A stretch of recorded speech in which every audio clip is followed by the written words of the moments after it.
went to the bathroom. She did both. And then all of a sudden, Paula's dog started barking. What up, boys? What up, boys?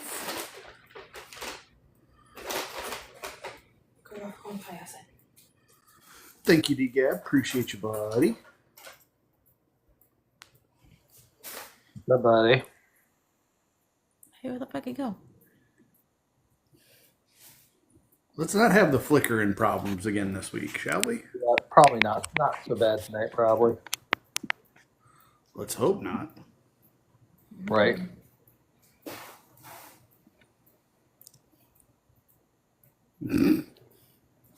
There we go.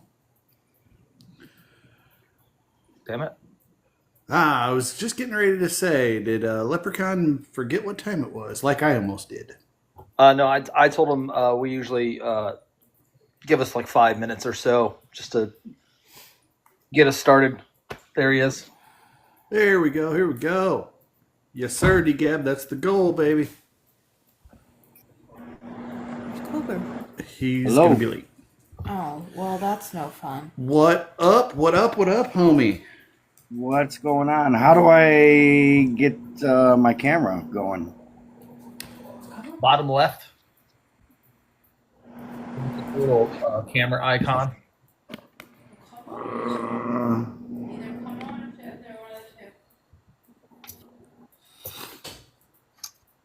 That's all right. We always build in a couple of minutes for technical difficulties. Absolutely. There you are. Hey, here we go. What's up? We figured it out. All right. Well, This is my first of all, first time live streaming on TikTok. First time ever. hey, we're glad to pop your cherry. All right. Well, welcome to Bowlers Helping Bowlers. You may notice that there's one block missing. He may be here, he may be not, but Cobra's been dealing with a whole lot of crap lately, so let him enjoy a little bit of time away if he needs it. Oh yeah. He just didn't want to be talked shit about because of Cleveland, Cincinnati. Yeah, I think he was worried about too many Ohio people. I was to say I'm severely outnumbered today. Then apparently that's okay. But last week it was very St. Louis based at the front of the show, so I get my comeuppance today. Yeah, as soon as I learned he was in Cleveland, I was like, dude, I gotta be friends with this dude. yeah, for sure, man. Because honestly, I don't see a lot of Cleveland people on bowling TikTok. At least not that I've come across. I see a lot of Ohio. I don't Yeah. see so much Cleveland area because I tell you, if I did, I'd be like, let's hook up. You know what I mean? Right. But yeah, I'm gonna try to probably put something together at my lanes, Dickey Lanes in Cleveland here. Try to put together some kind of tournament and invite everybody from TikTok. You know what I mean? Stuff like that. You know, I do YouTube also, so there might be some YouTubers that come too. So you know, I've done backyard barbecue events with my YouTube friends, and those were successful. So I'm thinking if I try to put something together, probably won't be this year, maybe 2026. You know what I mean? Just hard to fit things in between the bowling season. You know, like Yeah. a lot of people don't want to bowl in the summer. You know what I mean? Just some, it's the break after that long 9-month season. You know. Yeah. Yeah. Believe me, I do 3 leagues during the winter, and I dropped down to 1 in the summer. And last year I dropped down to 0 during the summer. Yeah, I went from 3 to 2 for the summer. This is my first time doing summer league, and I'm only doing it because I got the RST hyperdrive. So trying to, for one, stay muscle memory and Yep. do the ball, because I went and got my PAP done for this ball. So this is totally different beast for me. This ball is wicked. Oh my God, it is wicked. Well, I mean, the I first see shot you ever big threw with it was a scores coming strike, from at this least ball. first shot on camera, so it was off to a good start. Yeah. Right. Right. Well, yeah, I threw it in practice and I was nailing the pocket, right? And I'm like, somebody actually called me. That's funny you said that because somebody called me out on it. Was like, oh, first ball. Oh, I see the track marks already. And I'm like, look, it was the first ball of the night, first game. You know what I mean? It didn't come out my mouth that way. You know? All like, right, "Dang, so man." Inspector Gadget over there with the magnifying glass on my. So, welcome to Bowlers Helping Bowlers, everybody. It's, every week Monday episode, we have a revolving guest. This week's guest is Leprechaun TV. So, first of the boring questions, we always get these out of the way early. That way we can move on to the more fun stuff. How long have you been bowling? Right. What got you into bowling? So I've been bowling my whole life. Actually, you know those little plastic pins with the little black bowling ball with the little half. It doesn't have the holes. Yeah, it just has the nubs. Yeah. So I had one of those. I was born in a bowling family. So obviously, when I was old enough, I said, "Why didn't you guys take me to the lanes and put a bowling ball in between my legs for my baby picture?" You know. So that honestly, that's how long it's been. Everybody on my mom's side of the family are bowlers or were bowlers. A lot have passed on, and a lot of my cousins and stuff like that have given up on it. Obviously age and a couple DUIs later, maybe. Well, I mean, that's That'll do usually it. associated with the bowling alley. Let's not lie about that Right. fact.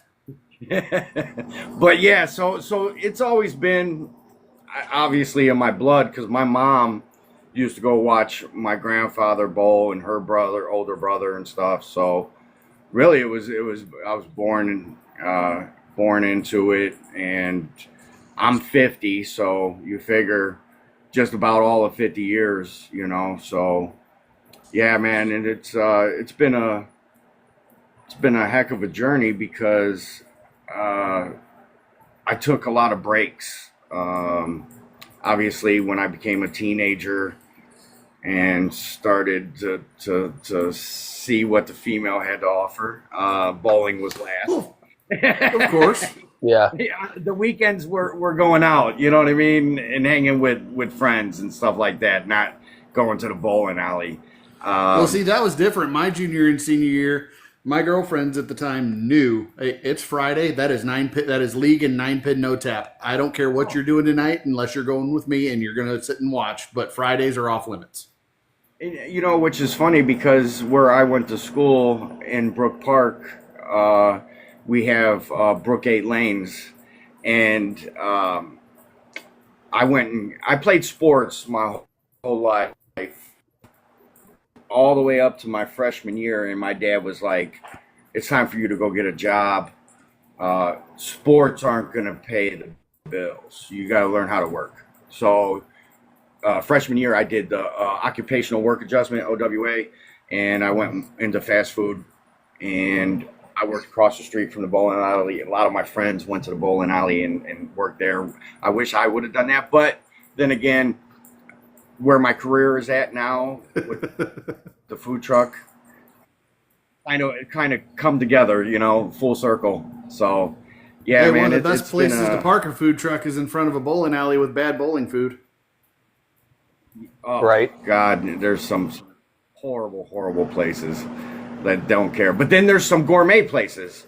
Right.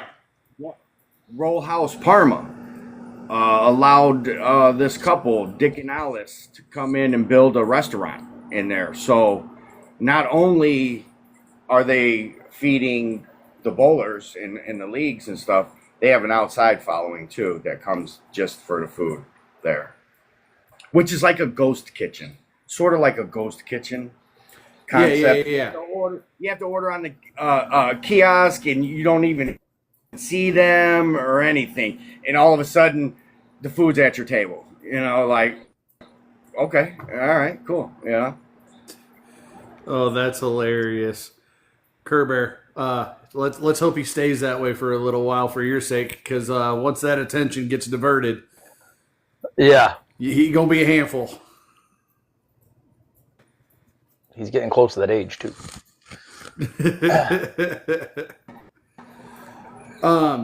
Next question is one we haven't asked before, but me and Brian talked about this a little bit earlier. What got you into the content creator side of bowling? So I always wanted to do something. I seen I'm a YouTuber first. I started my YouTube channel back in 2016. And I've always watched bowling videos, for educational purposes.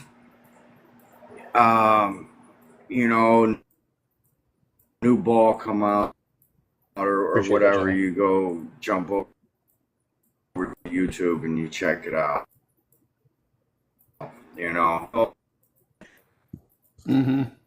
I wasn't content's all over. If you look at the history before the bowling videos, I'm all over the place. And I've learned over the years, when you're doing content creating, if you're all over the place, your stuff you don't fall in that niche, and your stuff's not pushed, and you're not put on shelves, and it's not seen by everybody. So I'm like, you know what? I'm changing it. I'm going to bowling. I'm going bowling. I said, pull up my camera, do a couple and do that. And if you see, I was like, Jesus, I do this from the beginning. But yeah, I was kind of like Here that we when I are did my now. TikTok thing. I was a little all over the place, and then I was like, wait a minute, what's the biggest thing you're passionate about? And it was bowling. It was like, dude, that's a no-brainer. That's what you got to focus on here. Definitely need to find a track. Right. Yeah. I didn't. And I was stubborn on the YouTube side. I was hanging out with a lot of barbecue channels and stuff like that. And they're like, you got to change your name to, Leprechaun Barbecue or something like that, And I'm like, no. I said, I'm not going to do just food. I said, you're going to see me going to concerts, car shows, air shows, stuff like that. And I just like to upload. You see, that's why I left it TV. Like, it's like turning me on. It's like turning the TV on. You're going to see something different, But it's hurt me. And here we are now. I'm going to keep it all bowling from here on out and see if that changes anything. It has gained me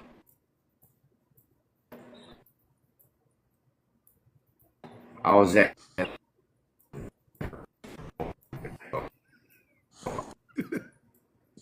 do the math. So bowling, the hashtags help. Hashtag everything, guys, man. It helps. Until the algorithm knows that you're spamming them, and then you drop them for about a week or so, and then you put them back in.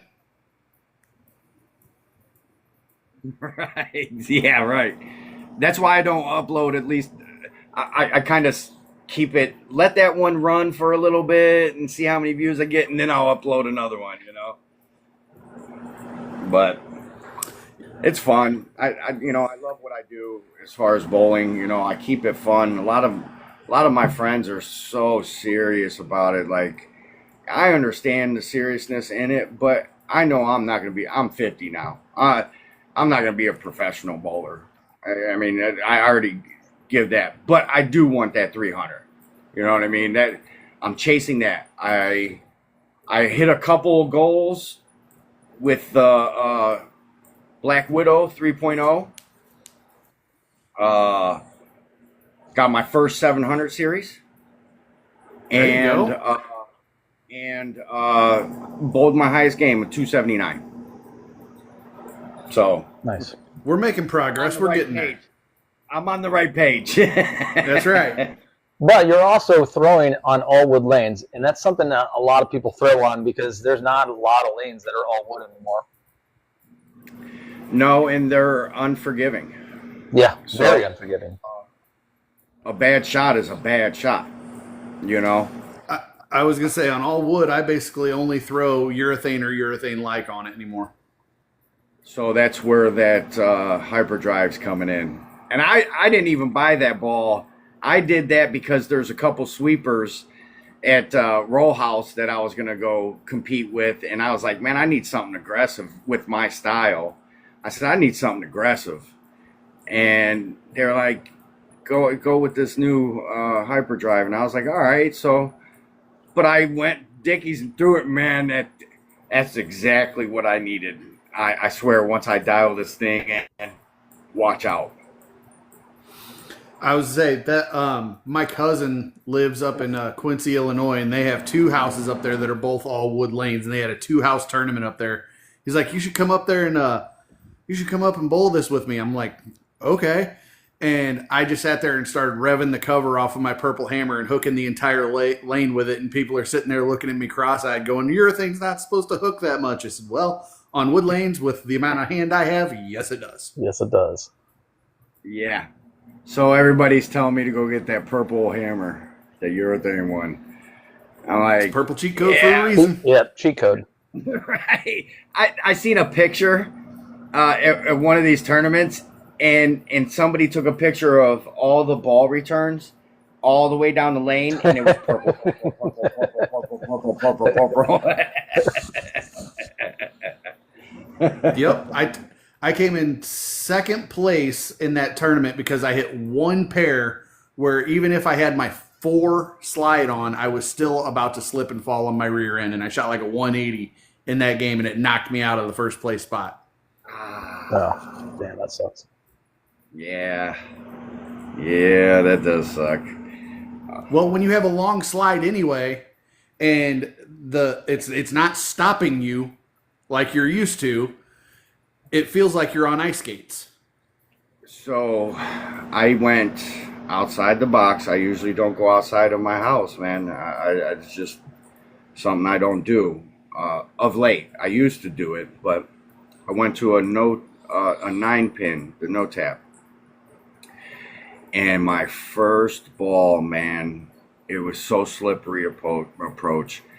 My left foot come out right as I'm throwing the ball. My left foot and the ball came out at the same time. So my right knee, boom, right on my right knee. Actually, I wish I could show it to you. I'll take a picture of it later in comparison left and right knee. It still has a lump in it. I landed straight on the bone, man. Boom, and it lumped up, and I sucked. I was bowling. All I needed was 9 pins. I could not get 9 pins. I was all over the place. I changed shoes. I changed slides. I even put on a left house shoe to see if that changed it. And it was just so slippery. You know what that helped me do though? Learn how to walk my approach better. Yeah. Slow it down. Now I know why my uncle always had a piece of tape on his left foot that said walk. Yep. You look Yeah, You're not I mean, it wrong. makes sense. You look down and you're like, mindset. Reminder. You know? Yep. I was Remind going you. to say, Dynamics Bowling drilled into me slow, quick slide. Slow, quick slide. Yep. Slow, quick. Huh. I might have to watch mine now, see if that's how I do mine. So I had this guy at Brook 8 Lanes.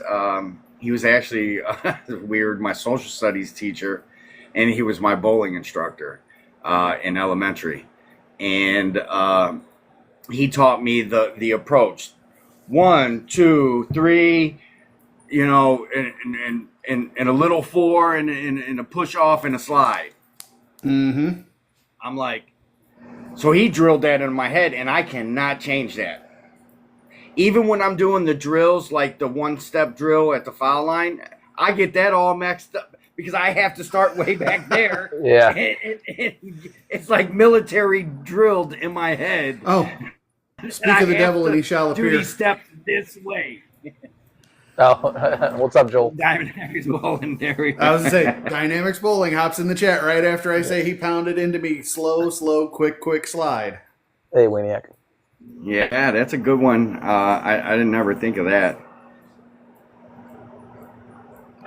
But yeah, and I'll tell you the slickest place I ever been, and I've never been a step and plant bowler, but I had to at this one place, was Strike and Spare 2 in Tampa, Florida, the home of Chris Beans in Bowler's Arena. They have all natural woods approaches that I swear to God they put shuffleboard salt on. Because I sat there, I was down to a 3, was sliding too far and falling, and I wound up putting my tennis shoes on and stepped and planted for an entire tournament. wow. Because that was the only way I could stay on my feet. You're saying they had like that sand stuff on there? Isn't that game that you play like at the bars and stuff? Yeah. That's funny. And Chris Beans is behind me. He's like, a little slicker than what you're used to? I said, yeah. Just to say the least. Right. That's funny. Yeah, I've come across, and it's different. Different houses have different. I bowled in a Southeast Traveling League. Obviously, Dickey Lanes only has eight lanes, so we had to find other houses that had at least 8 lanes to accommodate us. And we had eight houses, and they were all the small houses. All of them were wood, but the approaches were all different, man. It was pretty cool. I don't know, Brian, if you remember, we were east a lot. Southgate Lanes. Yes. Southgate Lanes was on our Broadway Dunham was on our list. Small house. After a while, Pawnee became a house. Those were closer to where you were at. You know what I mean? Those houses. But yeah, man. Cloverleaf was on the stop. But man, you had to figure out the approaches. Each house had a different slide, a different, texture and humidity, coolness, whatever, you know what I mean? And it changes, That was fun league. Which a lot of people don't know that. My next question is regarding the approaches. If you had to choose one, like you couldn't find the perfect approach, would you much rather one that be too sticky or have an emergency break right in front of the foul line? So they came up with that easy slide powder shit for a reason. So if it gets sticky, I put some of that on there. I would rather have a nice smooth, because I wear the slide sock, just so I don't have to deal with anything. You know what I mean? That thing is beautiful. But I would rather have it smooth. Smooth. Yeah. Well, yeah, anybody would prefer anything to be a little smoother. Sticky, let's say these old knees don't like sticky lanes. Bro, dude, between a knee and a hip. Yeah, right. My hip's killing me, man. Bro. And especially as we get older, you definitely can tell when you've been sticking all night the next day. Yeah. Yes, sir. And here's my thing is 2016, I got into a car accident. I got rear-ended so hard that I was at a dead stop at a red light and got creamed. Car was probably doing 40, 45 miles per hour. Oof. And I hit the car in front of me. So it was like bam, bam. So the airbag came out and was like, Mike Tyson punched me, knocked me out. I come to, and I'm halfway underneath my seatbelt. Like I'm pretty much on the floorboard. And my neck and my back's killing me. That powder dust from the airbags is choking me out. I got my AC blasted. It's freaking blowing And just the throwing it dust everywhere. Yeah. My radio's bumping, boom, boom, boom, boom. Yeah, like, geez. So I had to open up the door from the floorboard, and I couldn't undo the seatbelt. I was kind of stuck, so I was coughing, and I had to open the door and cough, and actually people had to come and help me get out. So 2016 to 2024, I didn't bolt. So now, yes, a sticky approach is going to mess the whole alignment up from the neck, back, hips, knees, feet, you name it. Yep. I kind of am the same way. Like, the one thing I was kind of happy about with those approaches in Tampa is it forced me to learn on the fly how to step and plan if I ever needed to. Right. Yeah. Like I said, that I wouldn't be able to do it because, even like I said, when I practiced the foul line practice, staying underneath the ball. Yeah. I can't do the one step. I can't do the one step plant and throw the ball. My mechanics are all off. I'm stepping. My ball's still back here or ahead of it, or you know what I mean. So I'm like a pendulum when it comes to my approaching that foul line. Everything's a pendulum. The motion comes for a reason. You know what I mean? There's every step, every body movement is because of how I finish at the line. Yeah. Yep. The most common thing I've heard about that is bowling, and almost more than any other sport, it is how you finish at the line and working yourself backwards to get there. It's not like going forward to get to a destination. It's starting at the destination and working your way back. Yeah. Yeah. I went golfing for the first time a couple years ago, and I always went to the driving range, did stuff like that, Man, these guys were like, "You sure you never golfed?"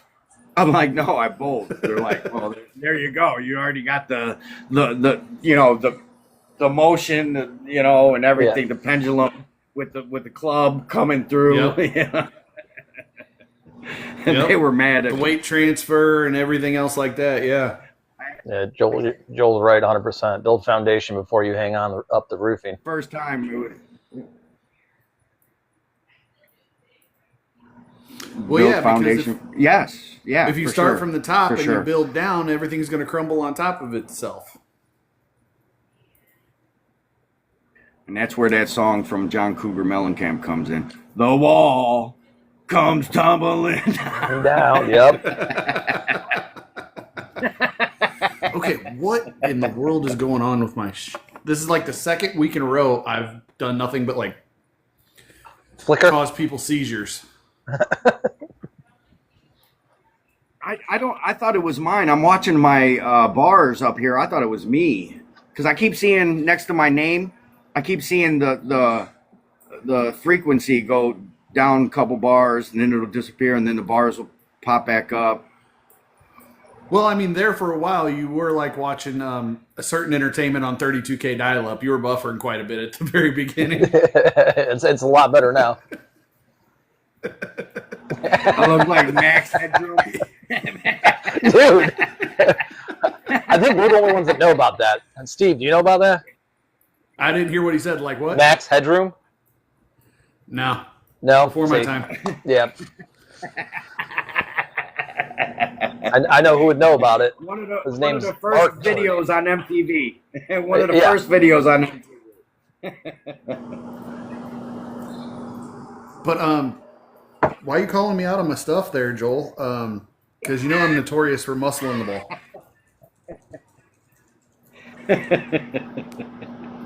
That's funny. Now I do have a lot of legs in my bowling game, but I still muscle the ball.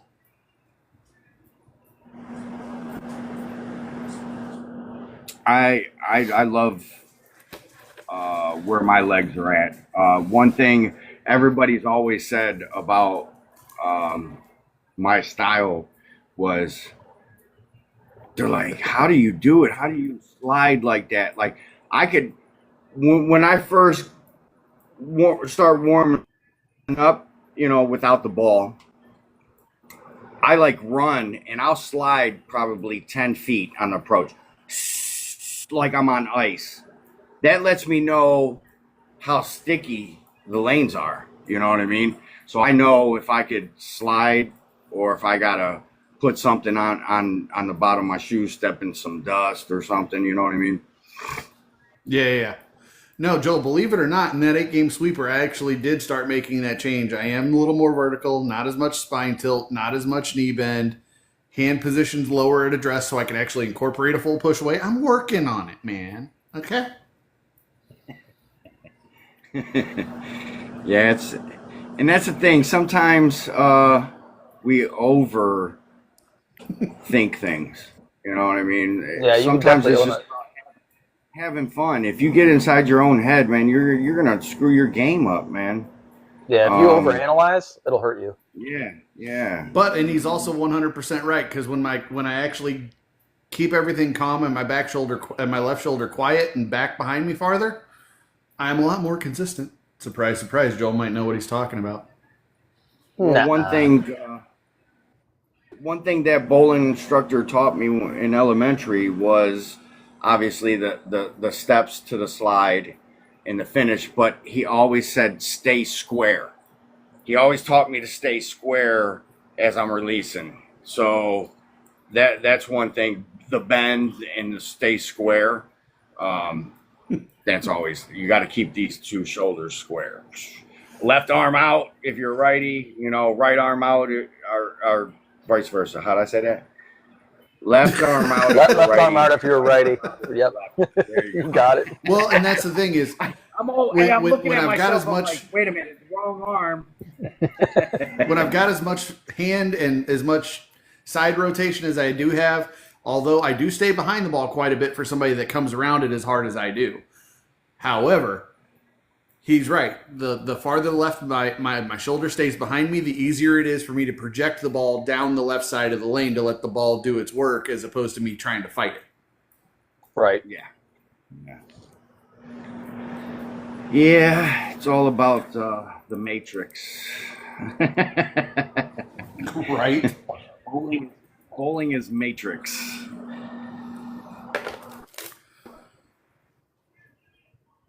Yeah, he's not wrong. Lefties, I Oh, know. you I hush swear to me, God, Deb. 99% of the lefties are natural, and it's like a Ken Griffey junior baseball bat swing. It's just freaking phenomenal. It looks better going down the lane. It's everything looks badass about it, and I'm like, I do it, and I'm like, Believe me, I can throw the ball right-handed, but it ain't pretty.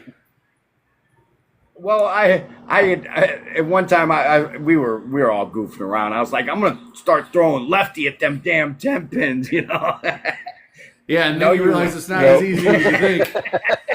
Say, no, you were on. Look at you're a YouTuber, look at 220 average bowler. He looks terrible throwing left-handed. 220. Let me write that down. What is it? 220 average bowler. Yep. He is absolutely hilarious. He's got some of the wackiest stuff he's done to bowling balls. Like he's put BB pellets into a ball to make it a 20-pound ball. He's put Yeah. 50-something holes into one ball. So he's out there having fun. Yeah. Oh yeah. Yeah. Now I've seen some righties throwing the backup ball that looked like they were lefties. Yeah. What the? I'm seeing a lot of younger people throwing a lot more backup balls. Yeah. But no, Joel and DGAB, no, don't, and me smarting back off, that doesn't mean I'm not listening, because we are all on Project Get Steve to 220. Because Steve's been hovering under 210 to 215 for too long. He needs to break the 215 ceiling. Right. I Hey, haven't averaged. I haven't averaged a 200. 195, 197. That's around my area. But like I said, I quit bowling for a while, so now that we're back into it and we got some equipment, let's see what I can do. And I tell you, if you average a 200 at Wood Lanes, it's probably a 230, 240 at a synthetic house. Yeah, and that's the other thing too that I hated about people going. Almost everybody going to synthetic. Synthetic's got more built in, and I'm like, I don't need the help. I love Wood Lanes. Keep Wood Lanes around for me, please.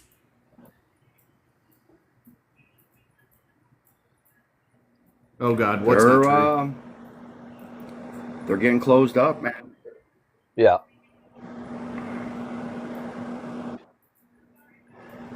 Luckily I would for advertise mine, on Wood Lanes. they were built Now, wood lanes that had 1946. a good medium oil on them. Light wooded lanes, I would average probably $1.60 because the ball would just take off and never stop. I don't think I have any wood lanes even close to me right now, unless there might be some in Miami, but I doubt it. And I don't go to Miami because it's not part of the United States. He said, "Give me all." Yeah, see, that's me too. That's why I love Wood Lanes, and I go to synthetic, and I flatten out. I don't know what it is. I suck on synthetic lanes, but for a lot of people, they carry a higher average on synthetic, and then those are a lot of the high rev crankers. You know what I mean? So they don't know how to approach that wood lane. Yeah, but if I bowled on wood, I would literally take two. I could get away with taking a single ball carrier into the house. Just bring my purple hammer and never throw anything else because I can throw it at spares too. Yeah. I would literally go into a bowling house like it was the mid '90s, with the seesaw carrier and my over my shoulder and the shoes tied around my neck, just walking in. I was a one ball guy. In that Southeast Traveling League, you got all these guys. You got 2 bags, 3 balls. I'm like, man, I got 1 ball. But I always had hand-me-downs. So till this year, these last 3 balls I've had, I got the Idol, I got the Black Widow 3.0, and I got the Hyperdrive. Those are all drilled for me, So now I'm dealing with my own stuff and nobody else's hand-me-downs. So, I was always the guy. I was going to get out the house, have fun with friends, show up. I don't care if I got shoes or not. I'll grab some house shoes and bowl. More or less, I drank my 300s, So now, now that I'm a little older, less drinking, more bowling. Let's get that 300 finally, That is one of my claims to fame. The most money I ever made bowling, doing pot bowling after league one night was in a borrowed ball and house shoes when I just went to league to watch. I wasn't even bowling, and they're like, "Oh, we're bowling pots afterwards. Stick around." I'm like, "I don't have my stuff." He goes, "Just go grab some shoes and borrow another lefty's ball." And I walked out with like $500. Yeah, I've been there. And almost walked out with that guy's ball too. So last season I wasn't on so that would be the 23-24 season. I wasn't on the league. Friday nights is our house big money night. So Friday nights I would go up there and just hang out with my friends and drink and hang out. Well, I had started this fun league on Saturday night once a month. You know what I mean? We've only bowled 10 times, 9 times, whatever. But this tournament was coming up, and they let me in the tournament with that average from that Saturday night fun league, right? Oh, Would you Lord. know, I come in and blow everybody's doors off. Oh man, I was I bet. handbagger of the night, man. Because none of these people even seen me bowl before. You know what I mean? Like, there's a lot of new faces, and I come in and took everybody's money. Man, they were mad. They still to this day, sandbagger. Oh, yeah. They got all kinds of nicknames for me now, and obviously I had to follow it up, and I was back-to-back champion. so now they're really mad at me. Right, but at least the second time you did it with your real average, I hope, right? Yes, yeah, yep, yeah. That was with I had a so I did horrible. I was only a sub though. I was only a sub, and I did horrible. I had a 186 average. Yeah. So wasn't the greatest, it wasn't the worst neither. I still, I still was competitive, Yeah, I mean, Nationals is I going to didn't- be tough. That's why it's the Natty. totally season for one season for one tournament. For one tournament, you know what I mean? What's going on, Craig? What's going on, Richie? How you guys doing tonight? All right, so are you an open bag guy What up, or what are up, you what a up? brand loyal guy? Man. So I've had everything. Hand-me-downs all over the place. Never cared really, I'd always adjust to the ball, whatever brand or how it was drilled for whoever. Now this year, I don't know, man. It's a toss-up, man. Hammer and Roto grip right now, man. The Black Widow 3.0 is going against the Hyperdrive for the championship. I love the Ido Pearl, but Black Widow's better than that. And right now, I have to give a little more time with the Hyperdrive because obviously the Black Widow carries my 700 and my 279 games. So, Of course. so it's those two, Hammer and Roto grip right now.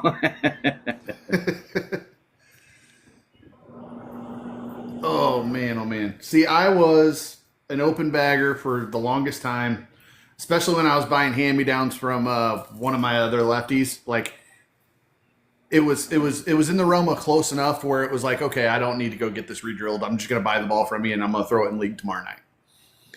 And that's where I fell in love with the Storm Big Hit.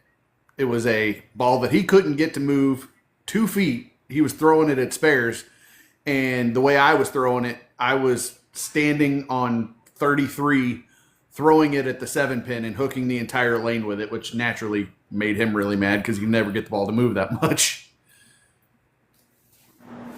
Yeah, I wouldn't care. You know what I mean? I've had some good storms over the years. My last ball was an Ebonite 1 from 25 years ago. That ball still, heck yeah, I'm gonna keep it going. But then Oh, yeah. everybody's like, that ball's dead. You need something better. So here we are. Now I'm $600 in debt. Doesn't take long. No, because the question to the answer to the age-old question of how many balls is enough balls, the answer is always the one after I buy the next one. Yeah. I don't know if I agree with that. So within 6 months, what's June? 6 months, I bought 3. But I have I think something we all I go feel. Spurs. I feel like I have a great arsenal. Like I said, if I did add one more, it would be the Purple Hammer. Yeah, it was funny. Like Big Josh was saying, he threw like 4 shots with his Arctic Vibe, couldn't get it to move. I said, give it here. I throw it and it hooks to the 10 pin for me. I'm like, I don't have that problem. I got it to hook.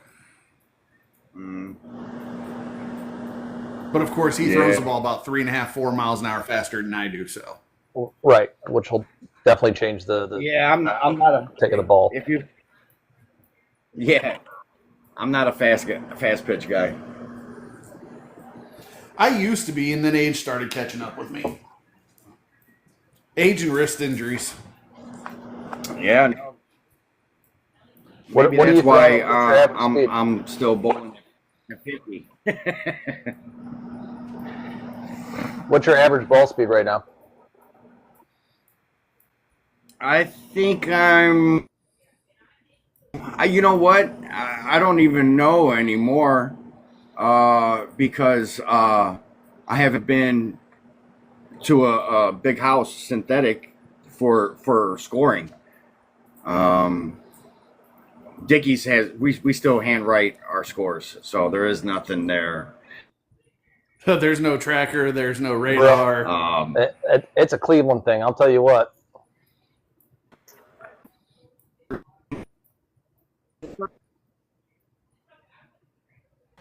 We're dealing with some dial-up It was issues. around 12, 14, or you know what I mean? Was my Yeah, I was going to say, mine's about anywhere between 15.5 and 16.5 at the pin Depending deck, if which means I'm it's throwing anywhere at a between freaking 17 and 18 off my hand.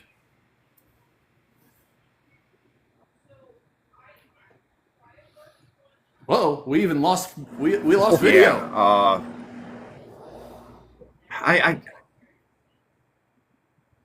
lost video. Oh, is that better?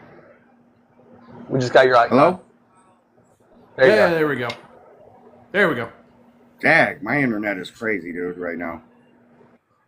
Internet's Okay, we got call his problems. pickle problems. We got to call I'm yours battling. pot of gold I don't know. problems. Pot of gold problems.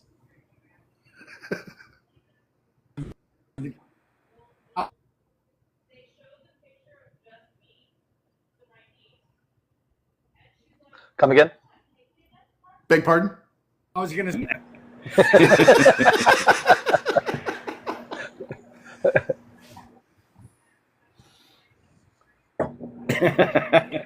Pardon me, but do you have any grape? Man. But yeah. Right. I got a shillelagh.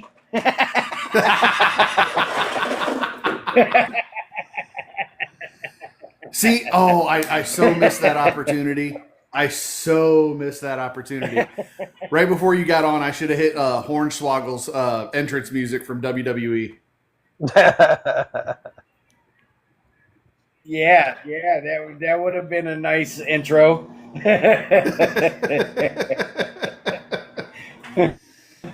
All right, well, Yeah, that. when the follow-up episode happens, that'll happen. I'm here. And then we'll I'm get here, guys. And then we gotta keep it to like three to 5 for seconds sure. so we don't get copyright hit. I'm already ready for like when you schedule. I'm like, when's my next time on already? You know. We appreciate you coming on, bro. 100%. Stop licking me. Stop licking my clothes. I'll wait my turn. Goodness gracious. All you do is yeah, lick man, my I clothes. appreciate it, You're you driving know. me crazy.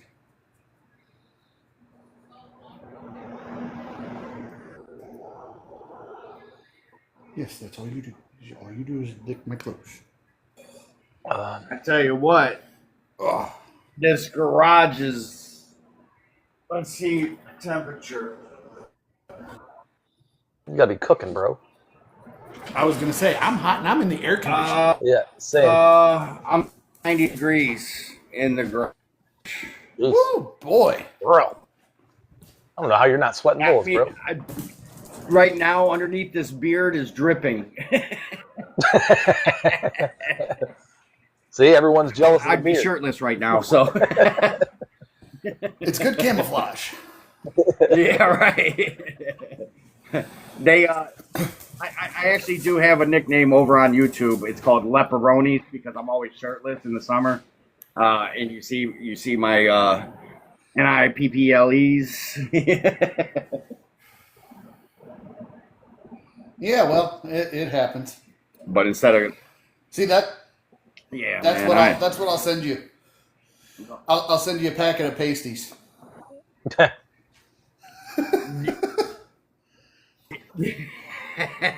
You should send a pack to Cobra too, so you can give it out to some of the people that are going through his live. No, make kidding. sure glitter tassels.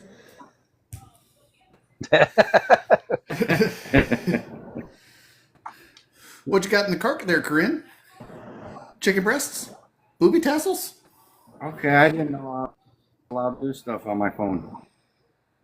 I mean, that's a good lead-up question. What is the weirdest thing you've seen in a bowling alley? Yeah, there you go.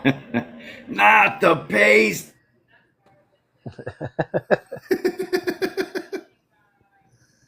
Yeah, what is the weirdest thing you've ever witnessed at a bowling alley? As a lifelong bowler, this has got to be good.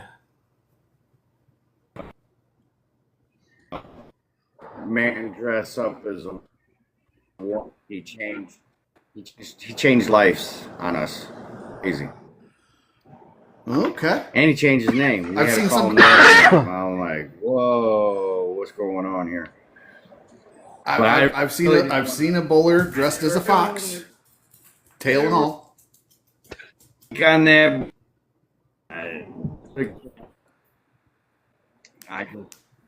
it's what'd the fox say?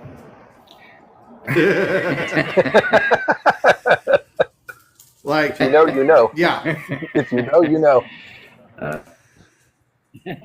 like the whole kit and caboodle. Like, I was like, oh, you don't see that every day.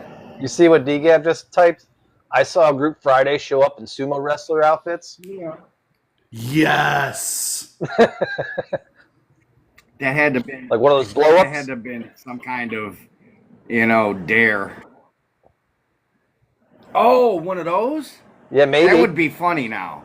Yeah, like That was either definitely a for blow-up content. T-Rex or That was the case. Yeah, like, or one of those big old padded ones where they literally like run and bump into each other. yeah. Oh, that's quickly because it was 80. Oh, I bet. Dude. Those are freaking Oh, hilarious. dude, yeah. They were losing some weight in those outfits, losing some water weights.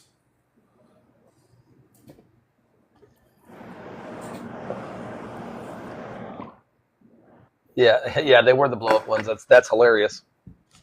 Yeah, I thought about doing a pickle blow-up costume. That'd be awesome. Oh, that would be hilarious. That would be hilarious. Well, Brian, full notice here. You show up in an inflatable pickle outfit. I may or may not have a bottle of the fart spray to spray in the vent. Dude, only if it smells like pickles.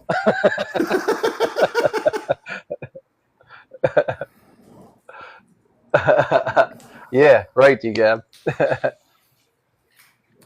Just walk right by and just go sprit right into that vent, right into that vent fan. Hey Trey, thanks for stopping in, bro. Yeah, Trey, Yeah, we got to for get sure. on the other show. Trey is definitely on the list for the other show. Yeah.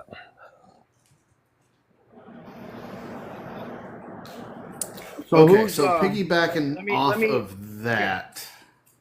Can I ask you guys a question? Yeah, Can I be the? Oh, absolutely.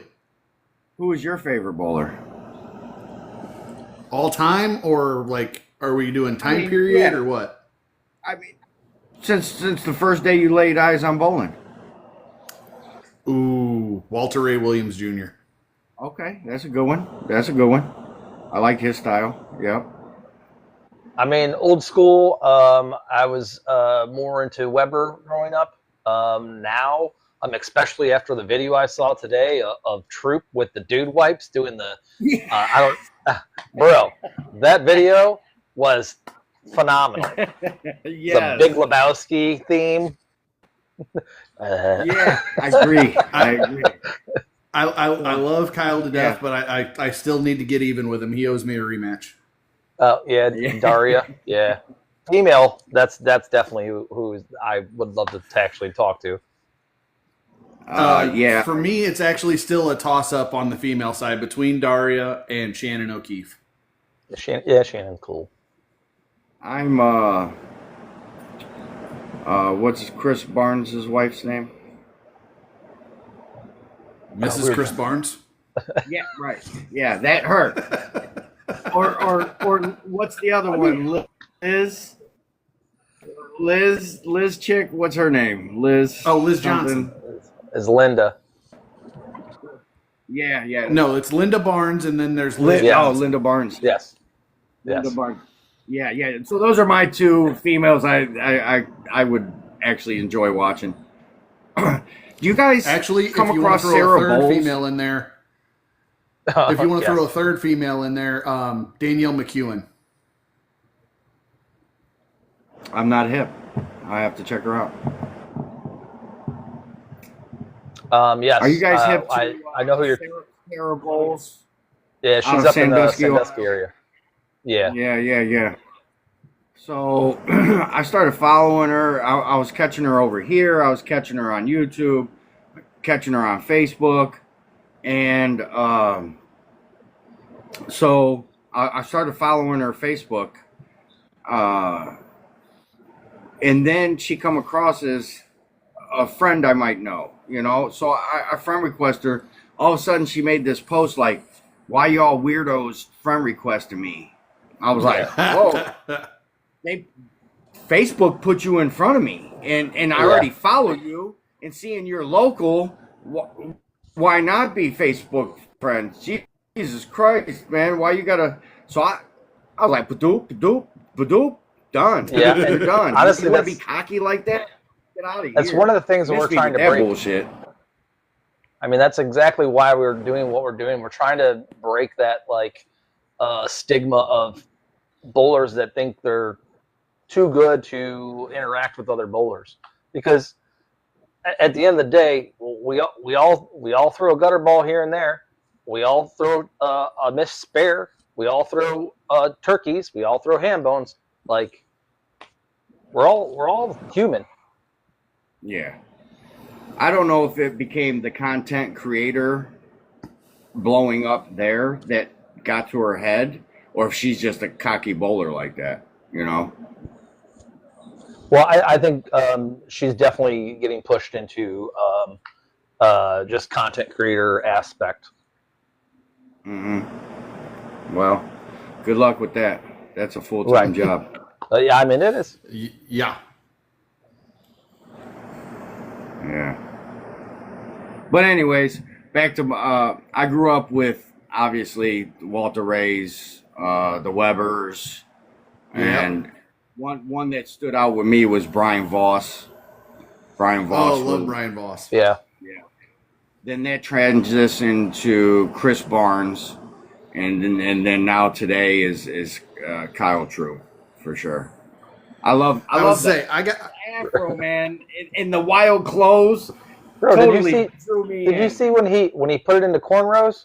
He looked like a totally different person, man. I wouldn't watch him. I'd be like, oh, who is this guy? can I throw in one honorable mention on the guy's side? Friend of a friend, Robert Smith. Okay.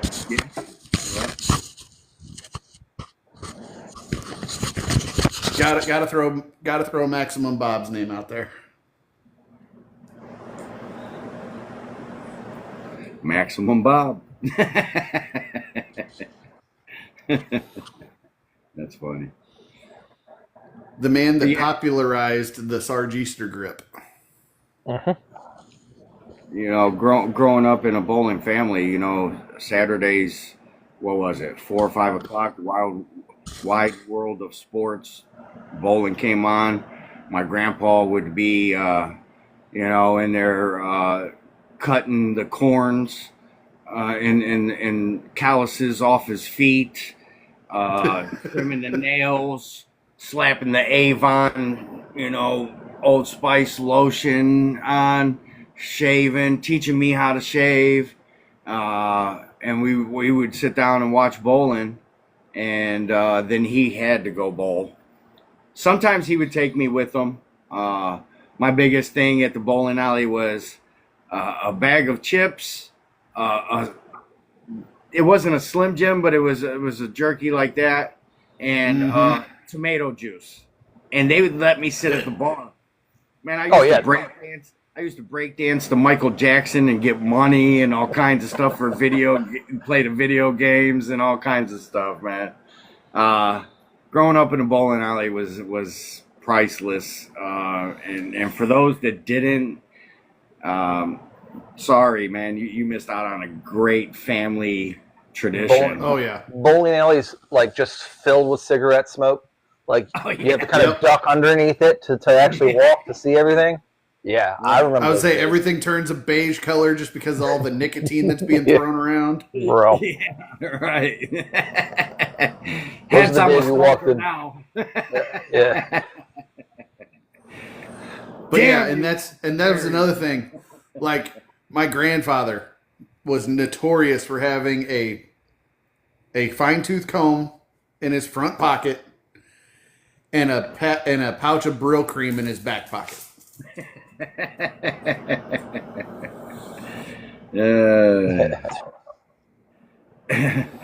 he took that stuff everywhere. Why must they? Damn good average bowler over here got me in my Hank shit. I'm telling you, that's I said family tradition, so he went with what I said. that was actually the name of one of my bowling balls. I had it engraved into one of my bowling balls. Was family tradition because my entire family bowls. No shit, that's cool as fuck. But yeah. And then my dad was famous for putting weird names on bowling balls. Like, he nicknamed them? Oh yeah, he had one that he called Turn Bitch because it would get down the lane and right before he'd make his motion, you'd hear him yell "Turn Bitch," and the ball would snap. What's up, Smalls? And then it flipping and flopping to the side. And they're like, "Why'd you name it Turn Bitch?" He said, "Because Get Up and Carry was too long to put on a bowling ball." Mm-hmm. And then he had another one named Rodney. He named it Rodney because he got no respect. Yeah, I get that. Jesus. No respect. Why'd you name that ball Rodney? Because I get no respect.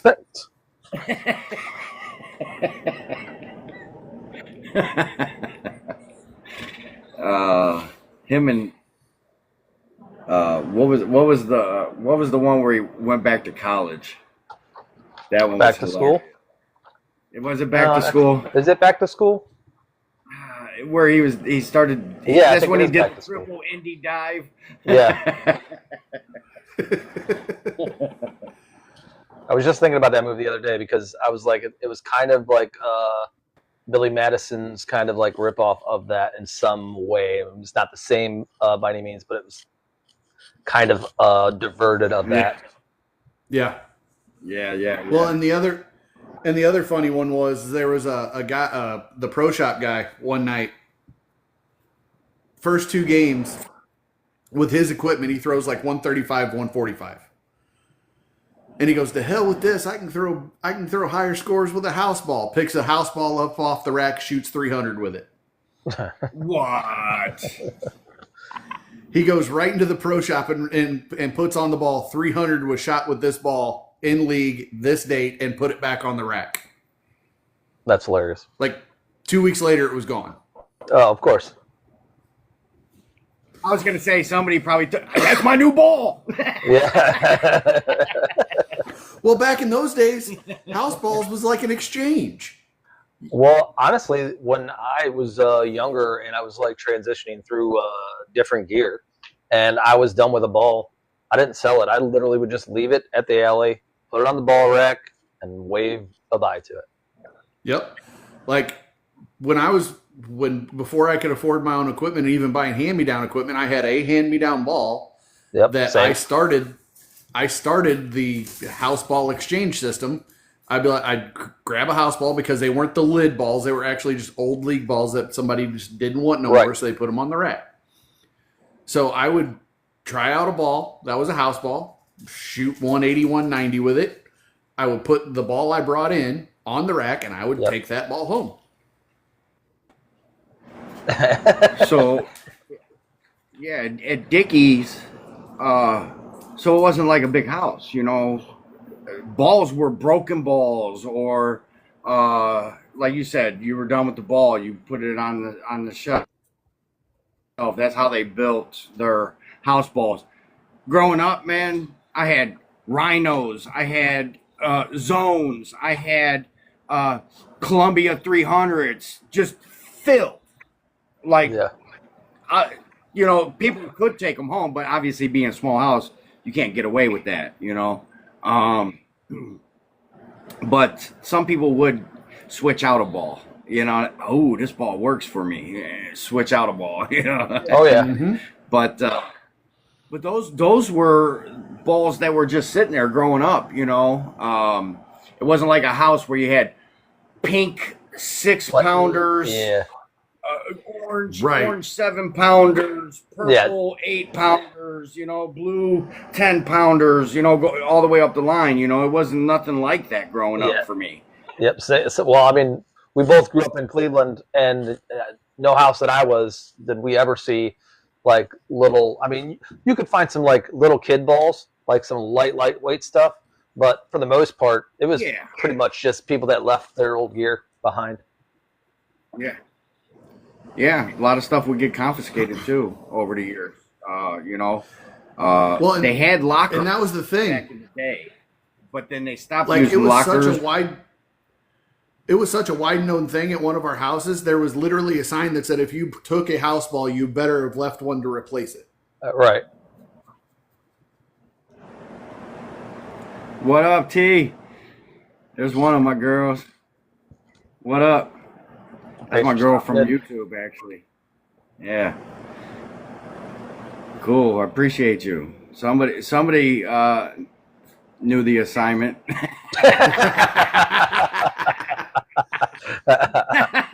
We appreciate you stopping in. Heck yeah. I appreciate the follow. Thank you so much. Yeah. Absolutely. Yeah. Yeah, and Yeah, guys, but we I are just shared it. notoriously terrible for that. Don't think if you put in a gift or followed any of us that we don't appreciate it. It's just we get locked up into a conversation, and this chat can go really quick, and they're real easy to miss. But thanks for all the likes. Thanks for all the gifts. Oh, We appreciate you stopping in for sure. I missed probably. We've been on air a little over an hour. I probably missed the first 45 minutes of comments. I was dude. so focused on what's going on. Hey, I'm being interviewed, you know. It happens, dude. Well, It 100% happens.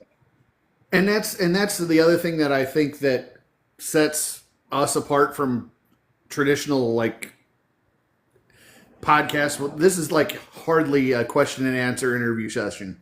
This is us having a legit conversation that flows from topic to topic. We still sprinkle in the bowling. Yeah. We still talk about our community and everything else, but I mean, yeah, we still stray. Yeah. Well, the whole point of this is growth. You know what I mean? Yeah. And only way to grow is in numbers. Yep.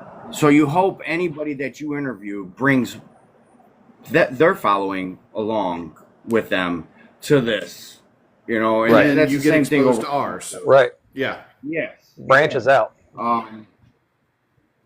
That's one thing over on YouTube, man. I'm a part of so many different communities. Like I could build a shelter, and you know what I mean. What do they call those? The preppers, and Pun I intended. got gardeners. I got lawn guys. You know what I mean? I'm all over the place. It ain't just cooking. You know, it's Right. I'm all over the place. You know, I'm real big in the beer community. You know, so yeah, it's. I was gonna say that was one of my questions that I was one to get answered when we got a second, because you are more experienced on the YouTube side of things. What is the biggest difference between that platform and this one? More interaction over here. Yes, I agree with that. YouTube is super hard. Super, super hard. You better have a niche, and you better have something good for the people to come and follow you, subscribe, and become part of your family and believe in what you're doing. Like, I'm a live streamer over there, you know what I mean? So I grew pretty quick, but now I'm like stagnant because I didn't get into that niche. Like, people I started with in the cooking community, I swear to God, one dude smoking and grilling with AB. Look him up. This guy's got nearly 2 million, 3 million followers. It's just, he's got his own cookbooks and cooking show and knife sets and you know, he got all the big name companies trying to get him on board and man, good fella. I was actually he did a cooking show. Now this was before you could actually go live on YouTube. So you had to do Google Hangouts. This was back when Oh God, Google Groups. like- Wow. like that. What do we have to use to? So he had the OBS system. You know, he was running the OBS, and so he had streamers, you know, streaming platforms that you had to, like, third party to get everybody in, and he did a cooking show, online cooking show. Really, it was a popularity contest. Who could you bring and get to vote for you at the end of the day? But I made it third place out of like 20 people. So That's cool. Oh yeah. Yeah. And now the guy's sitting at millions. And a funny off story about him, he actually does drag racing also. And now he is partners with one of the guys from Street Outlaws, the California team.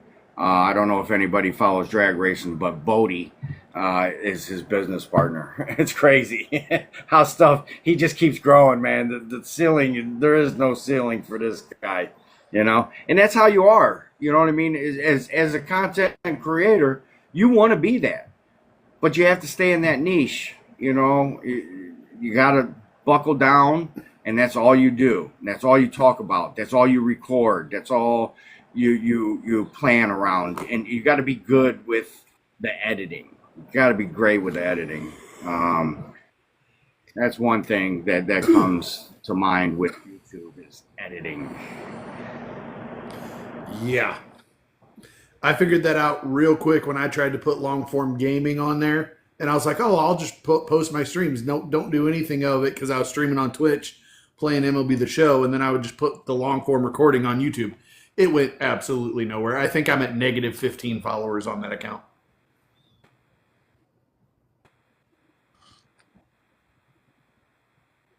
I learned Twitch is the gaming platform. Yeah. You know, you want to do, but all right, over here on TikTok, I found this one dude, retired sniper, that plays the first person shooter games.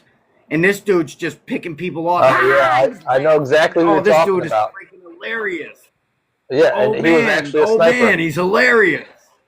Yeah, and he was actually a sniper. He's hilarious. Yeah, dude, Yeah. I've seen his stuff. Dude, he's really good. I mean, he just picks people off left and Yeah, right. it's Ting, hilarious. ting, ting, ting. Yeah. But yeah, I mean, TikTok just notified me like last week that I could start It's like gaming hitting on the here. easy I'm like, button versus YouTube. Yeah, right. Start a new channel, I would say. Yeah. Or whatever. I call it, everything's a channel to me. channel page. That's the YouTuber. Yeah. Yeah. So I am going to start a YouTube. So you see, Leprechaun TV is across the board. YouTube, Instagram, Facebook, TikTok. That's across the board, Leprechaun TV. So Right. I am now, I got this niche over here. I don't know if I should change my name to something bowling or not, but I think I'm going to keep it at Leprechaun TV because it's pretty catchy right now. And things are going great. Why fix something that's not broke? And brand uniformity going to is start a a new real food truck. thing. Yeah. I'm going to start a new YouTube channel. It's going to be Food Truck Lep, and I'm going to do live streams from me being on the food truck. So for those who don't know, that is my profession, and cooking is my passion. I run a barbecue outfit. Badass. Couple trucks. We got a restaurant.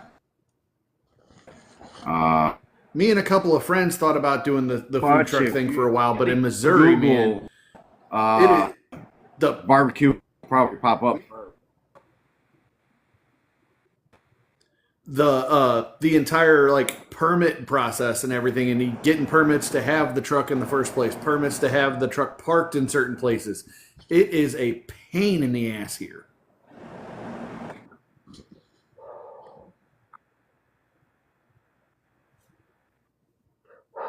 Some cities and counties, they don't want it in theirs. Just recently, Sheffield Lake actually lifted their ban. They had a ban, no food trucks in their city. They just lifted it, and we already got a gig Thursday. I'm guessing Beach would probably be. We're like going to be like one of the ones kicking off. Beechwood had a food truck park at one point. Oh, They really? I'm closed kind it, of though. surprised. They were Is in cahoots with they were in cahoots with the Lakewood Food Truck Park. The owner of Lakewood Food Truck Park opened one in Beechwood, and that one kind of fizzled out. A lot of rich and uppity up over that way. Yeah, that's exactly why I was they're saying Beechwood probably didn't have it because they're not stopping at a food truck stopped on the side of a road. They're going to Right. a 5-star restaurant. You know what I mean? Yep.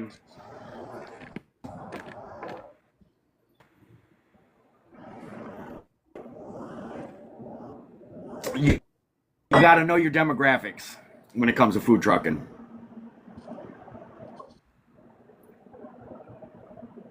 Hey, Craig's still talking about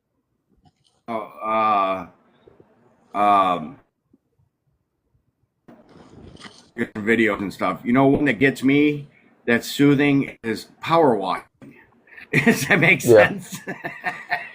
Power wash to high speed goes from black to or the long cutting ones where the people that show up and do it for free and they got the high speed and they transform. It's kind of like a yard crasher video.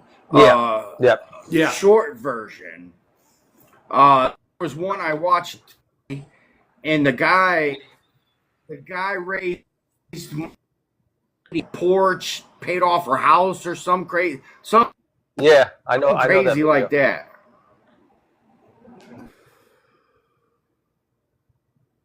They're soothing. Those are soothing. That's for sure. But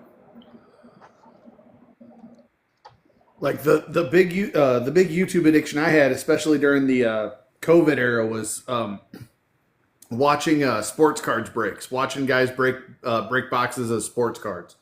I probably watched a couple hundred hours of people just doing that, just to get the excitement of, you know, hey, you got this team in the break and you pulled a monster card. yeah, I used to pull those monster cards, and I had a great collection, and it all got stolen, man. I had Jordan rookies. I had Oh God, Barkley rookies. From that era, I had all rookies. Basketball, football, baseball from that era. Canseco's, McGuire's. I even had Griffey some Jr., hockey. the upper deck card I still want to own. Yeah, I had a couple hockey. I'm not a big guy, but I had a couple of good Gretzky cards, and then there was the St. Louis Blues Brett Hall. Brett Hall. Oh yeah. I had a very popular card. I believe it was Upper Deck. They sent me that. Upper Deck sent me that card. I won a contest. So that was like one of one. Yeah. Yeah, it was pretty cool. I was saying, then baseball cards back in that day, you were looking for the Billy Ripken profanity error. My big thing was the errors, the error cards. The error cards brought more money. You know? Yeah, the Juan Gonzalez reverse negative card from Donruss. Yes.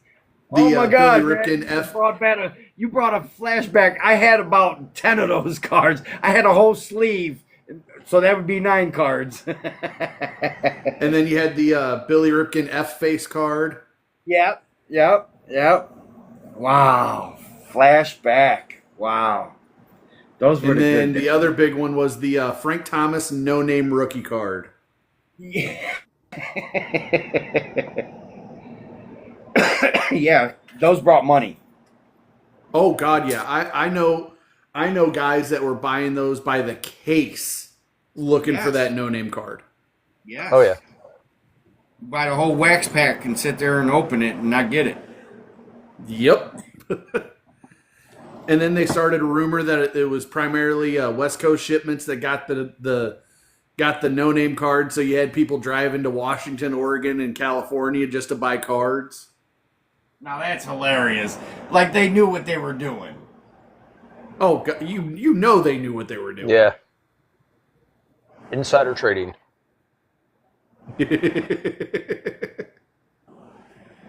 Well, if they was, screw them because I'm from the Midwest. Damn it. And another rookie card that kind of was in my era was the Hideo Nomo Dodger rookie card. Yeah, that was after me. Because everybody thought he was going to be the next Sandy Koufax.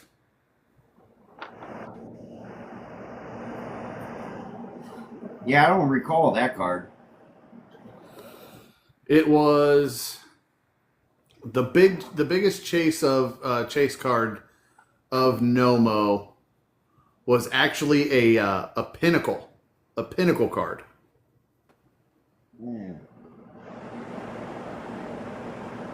Huh.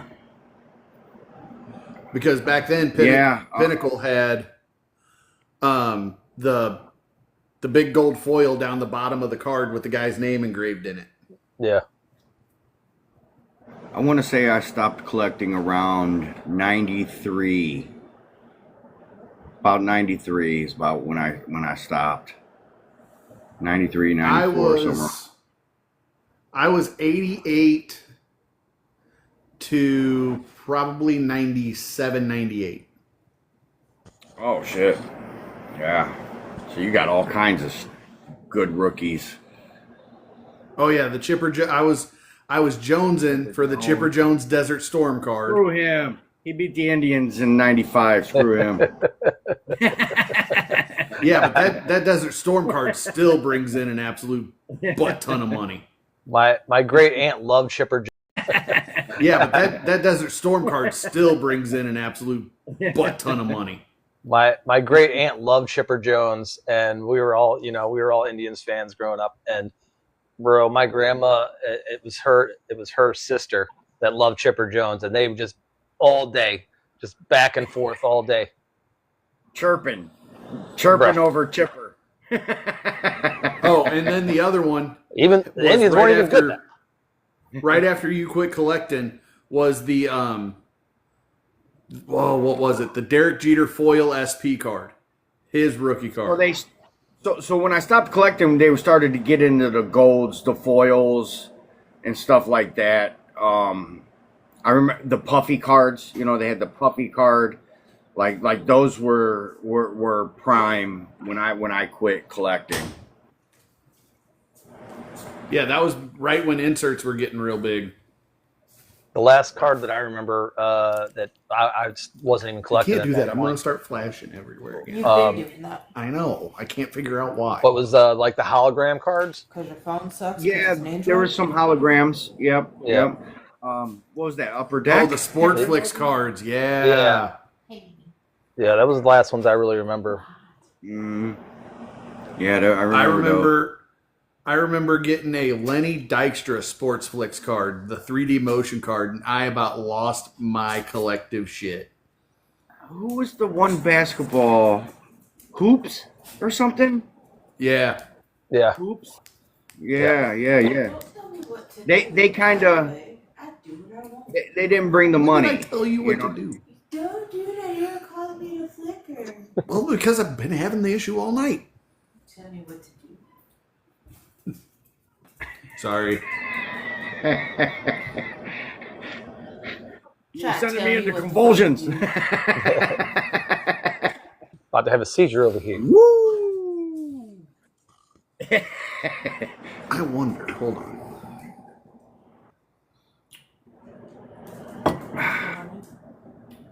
Yeah, No, man. no, We let me do went through it in 95 to what 2001 as an Indians fan. Can't have that either. Man. And then 2016, obviously. Yeah. 97. I tell you, if Girl, come here. Florida Marlins, wasn't it? Is that who it was? I think it was.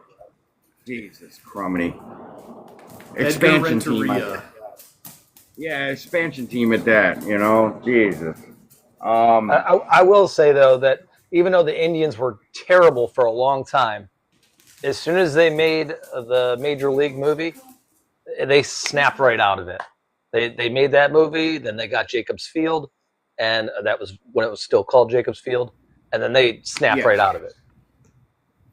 So I have to say that kind of, you're right. That project, you know, that gateway Yeah. project to bring the Cavs downtown Yep. from Richfield and redo our baseball stadium in the inner downtown instead on the lake. Right. We didn't have to share with the Browns anymore. Right. Sparked it, you know, and knock on wood, we've put out contenders ever since, you know. Minus the Browns. Yeah, no, there's still a mistake on the lake. Oh yeah. I mean the only They're thing about to change. Hey, they're about to go through a transition though. They're going to Brook Park. they've been going through a transition for. I'm 47 years old now. Oh, No, I'm kidding. Jesus. It was probably Oh, right no. after they lost Kozar. Let's be honest. Oh yeah, You're after Kozar, You're a that was it. factory of sadness. Oh, bro. The only thing they did right after they lost Kozar was they tore down the stadium and rebuilt that thing because that stadium was terrible.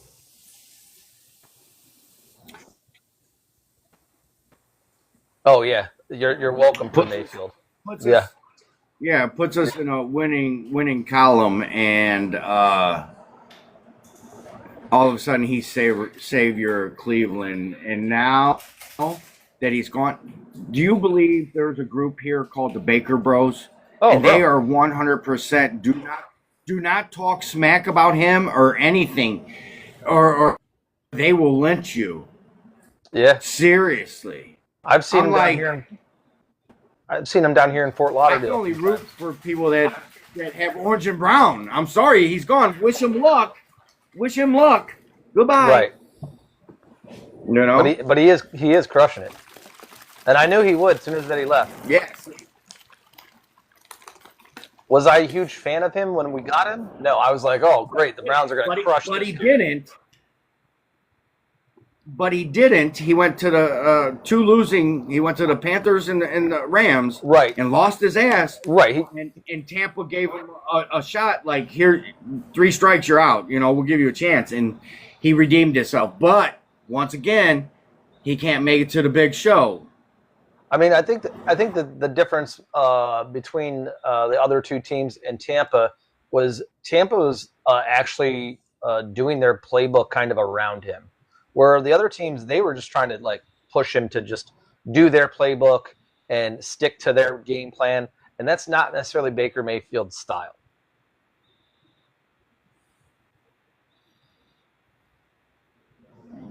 Browns are a running team. Pocket quarterbacks only survive here. Yeah. Hand the ball off once in a while, throw a ball. You know, not roll out, scramble, and chaotic, and make a freaking play. You know what I mean? That's his style. Yeah, absolutely. But he has better receivers in Tampa too. So, you know. I was gonna say, and yet you draft Shedeur Sanders. That does 100 miles an hour 2 weeks in a row. Yeah. So there was this picture of when the Cavs won the championship in 2016, right? There was a picture of all the fans downtown on all the streets, right? And it is packed, right? Somebody put the meme on there. All of Brown's quarterbacks coming back downtown for a reunion or something like that. I was like, you sons of bitches. But I mean, they're not wrong, bro. I mean, There's how many the one guy quarterbacks have that the Browns gone through. Dude, that I saw Since 99, 432. I saw a guy that made a jersey and he had every single name of the quarterback that the Browns went through. I was like, dude, that's crazy. Have I been to the Wyoming Ohio Civic Center? I'm not hip, so I'd have to say no. Where exactly is Wyoming and Ohio? What part of that? I was gonna say, I want to say it's off 77, maybe. I don't know. Candlepin bowling. I'm not a fan of any of the pin bowling, even though I see stuff going that route, especially the string bowling, because for one, it cuts the cost on the machinery for houses, and it's easier. It's like hitting the easy button. Once again, you don't have to have a mechanic on call that knows how to fix a machine. So you don't have to worry about an oil machine, right? I mean, you do in a sense, you know what I mean? But are you really looking for a shot? I don't know. It's just the pin bowling. You don't. You're just throwing a straight shot. Jesus. You're throwing a straight shot. You know what I mean? And you're rocketing that thing. I mean, you're throwing as hard as you possibly can. You're skee balling it. You know, you got to ski. Exactly what I was going to say. Yeah, you know what it's I mean? Skee ball without the ramp. So you don't need oil for that. You know what I mean? Right. But for the string bowling, like the PBA did, that little tournament they did, that sucked. People loved it, and it sucked. There was no pin action. No pin action. Which I noticed that you said there's no Boleros up north. I don't know. Is there any Boleros in Ohio? I would have to Google that, because when you said it, I'm like, not in Northeast Ohio. Right. And every once in a while, I'll come across people who are like, what is a Bolero? And I'm like, oh my god. Well, in Ohio, there are a lot more AMFs than there are Bolero. Right. So I thought it was like bowlers helping bowling. Like it's a thing. No, it's more of like, yeah, it's kind of like AMF, but they're trying to be more like a fun center. But they're the ones that are really pushing the string pins. Bolero is actually the one that's sponsoring the PBA. Am I right by saying that? They own the PBA. Right. What? Bolero Corporation owns the PBA. They bought the PBA. So whatever they want goes. Yeah, and their fun centers are well, I shouldn't say that. They're changing some of the centers to fun centers, to bring in more family kind of like atmosphere, but the facilities are lackluster. I mean, they're pretty, you know. They got all the bells and whistles. They got a decent food, expensive as hell. But That's the one with the blue and pink lights on the side that are like rectangles like this, and it says Bolero. yeah, I mean, some of the shops are different. I've seen a lot of red and white and black, but all the places have been a little bit different everywhere I go.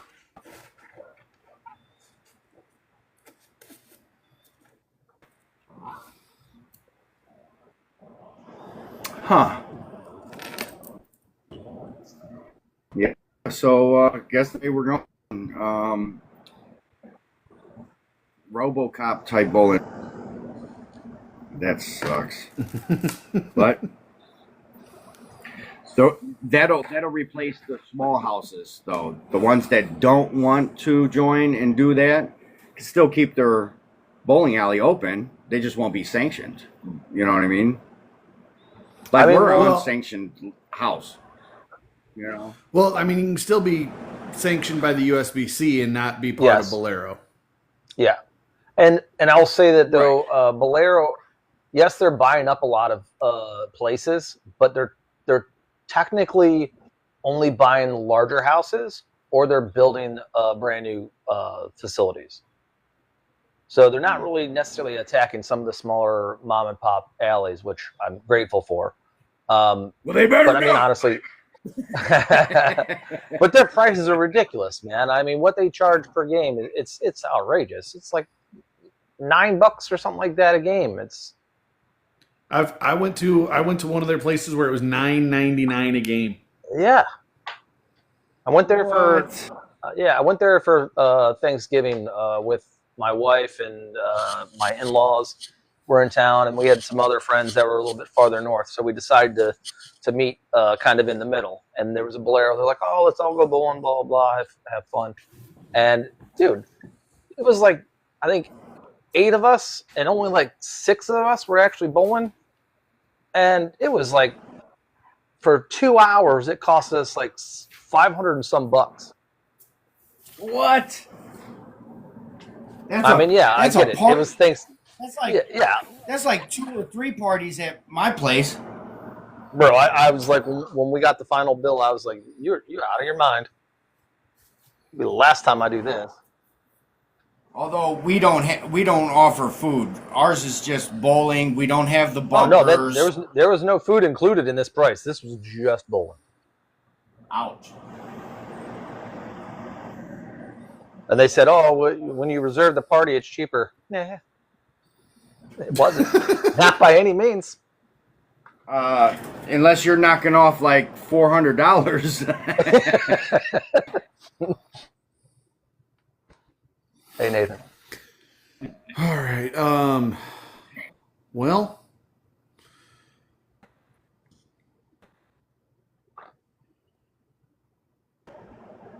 Any more questions? I would say we don't necessarily have a set time limit for the show, but I think we're running out of subject matter. Well, I mean, obviously, you know, we went off the rails. You know, that happens when people are sitting around having a good time, chit-chatting and bullshitting, you know. Well, Nathan, everybody bowls bad every now and then. Yeah, it full circle comes back to bowling. That's why we're all here. We love everybody that comes out and supports anything bowling. You know, I got people that come out. They hate bowling, but they'll come out to the alley just to watch and hang out. You know what I mean? That's cool. You know, and now you're trying to put that into here on a platform, and conversation goes all over the place. Yep. I mean, it's no different than when you're actually bowling. You're not sitting there while you're bowling. Each lane has a conversation. Yeah. You know what I mean? Mm-hmm. You just got to be careful what you're taping in those conversations, because some of the stuff that. So that's why I haven't done anything Same. like that, because of stuff like that. Yes. A lot of swearing happens. Hey, that a boy? Yes. A lot of swearing happens. Hey, that a boy?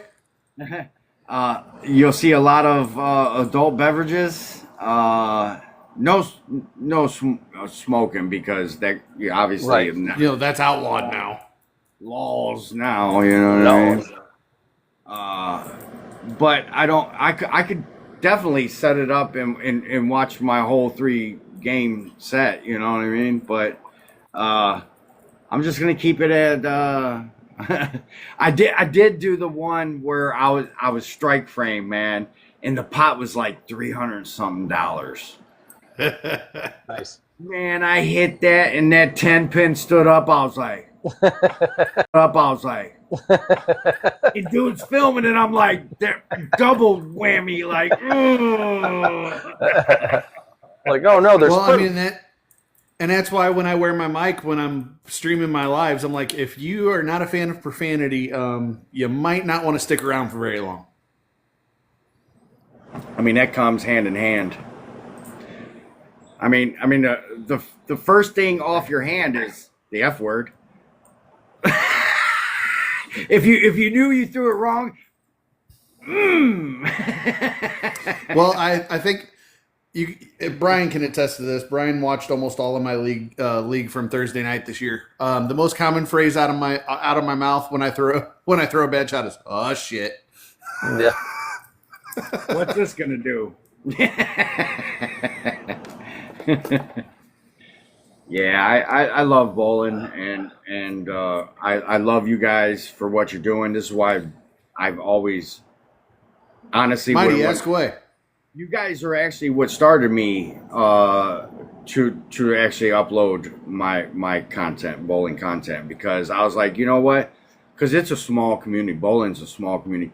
I mean, bowling pretty much almost was extinct in the 90s. Yeah. Mhm. Oh yeah. Yes. You know what I mean? Like it was struggling. A lot of houses closed, no bowlers. Everybody wanted to be gangster rapping it. You know what I mean? Yep. They didn't want to be roller rinks. Roller rinks was another one that passed away in the 90s. You know? That's what I grew up in both of those things. Yeah.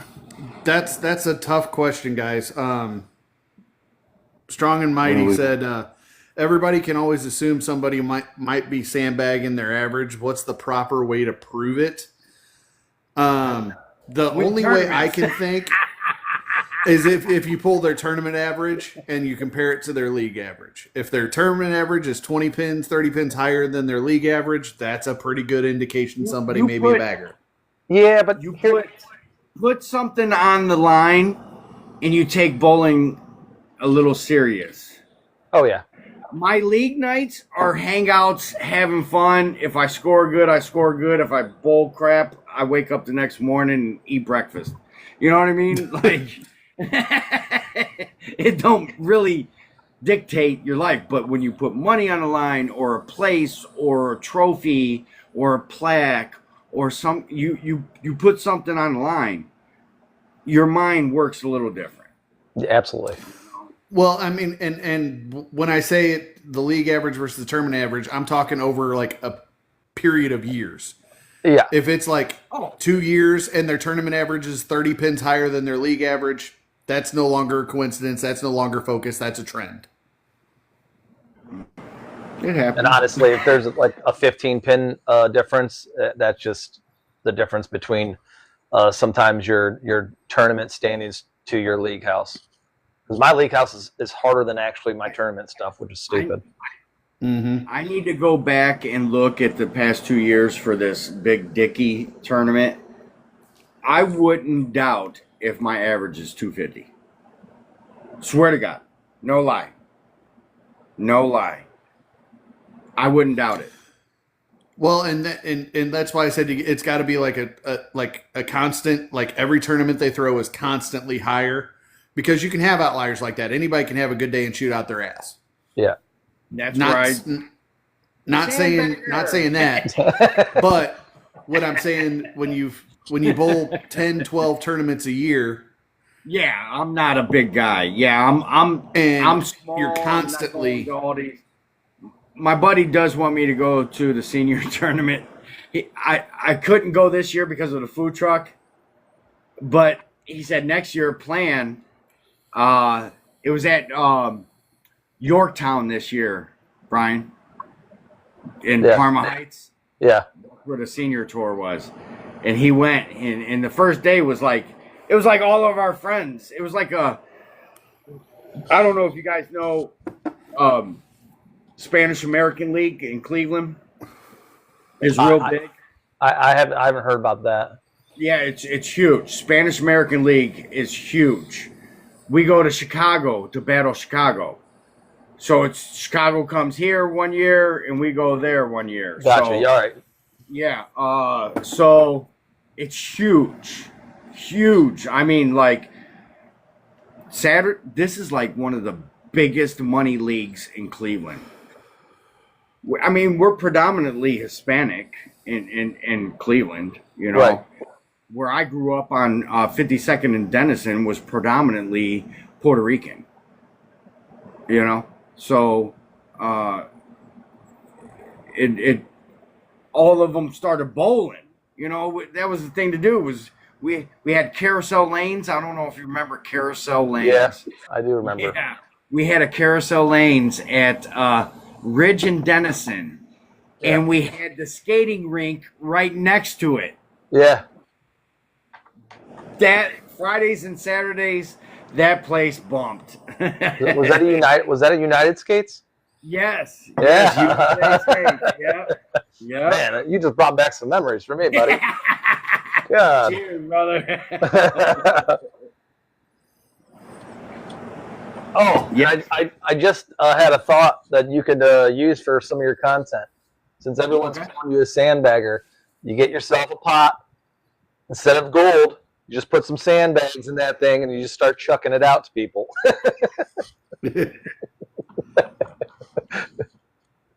In like a burlap, Yeah. or like Yeah, you can do- like a Crown Royal bag. Oh, yeah. Yeah. Tie it off and chuck Yeah. that sucker. Wow! just drop it right in front of them on the table. Yeah. There you go. They open it up thinking it's like going to be like a pot of gold. Nope, it's just sand. Hey, one thing my uncle did teach me was not to brag or boast your opponent. Always be humble. Yeah. And one year I was cocky, and that's the year that Ludacris come out with the #1 spot. Mm-hmm. Scheme, plot. I'm coming for that #1 spot. And we were going for the championship that night, and I played it like 100 times on the jukebox. Boy, did we lose our ass. I was like, I'm done shit talking. Yeah, I'm not that guy. I'll dap you up 100 times, give you a hug, like nice ball, you know what I mean? Keep it up, you know? Yeah, I was like, I'm done talking shit. That's all it takes. Yep. Yeah, I was gonna say it. For me, it all depends on who I'm bowling against. If who I'm bowling against is a shit talker, I will talk as much. I will fire it right back. I'll match your Yeah. energy. I'll match your energy for sure. Yep. But I think that's I'm not gonna- bowling rules. Yeah, I'm not gonna start it. How about that? Yeah, right. It's also why I wear the headphones. But yeah, I mean, haven't tried I've that definitely yet. been there where it's like they start running their mouth, and I'm like, okay, we're going there. That's fine. Right.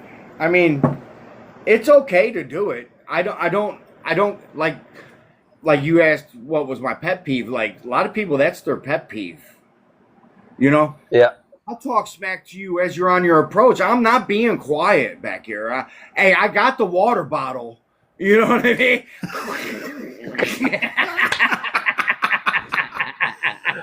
Motherfucker, this ain't the PBA. Oh, that's great. Take that, you bottle. You know, it's just a subtle approach and moves. You know what I mean? Yeah. stay quiet. Move. What do they say? Move in silence. Or Yes. Walk softly and carry a big stick. Did that too. I mean, we all know Belmo was doing that on purpose. Oh yeah, for Yeah. sure. Oh, same thing about It him worked. putting his It worked, putting his too. towel on Pete Weber's ball. Yeah, dude. It's anything that you worked. can do to get into someone's head. Yeah, people do it. They do. Oh, dude, Weber was so heated that day. It was absolutely hilarious. He I'm was. telling you, quit putting your towel on my stuff. I don't like it. And if you tell me that, oh, Oops, that's my all I'm bad. gonna do. Oh, Oh. and I'm just gonna. Here you go. Oh, I'm sorry it landed on yours. You know, I must have ADHD or whatever. The ADD. We didn't have that shit growing up. I don't even know what the hell they're talking about. A bunch of letters. I'm like, I only know the alphabet. A, B, C, D, E, F, G. Oh, they've changed that now too, so don't worry about it. Evidently, the alphabet song is not the way it used to be. Right? Not when you're being interviewed by a guy with lights on top of his car, and he says, "Go from Say your ABCs backwards. go from G to P." What? I don't even know how to sing it. I've been like G, P. I did it. G to the P, and I do a dance. Yeah, I just heard that at the club. Yeah, it's just a bunch of numbers now. Yeah. Yeah. G, I'm a P. Well, no, G, I got a P. That's like what one of Ron White's jokes. He's like, you know what? You know how to test drunk driving? Driving. Hop on in. Let's do a couple blocks. Yeah, I remember that. That is hilarious.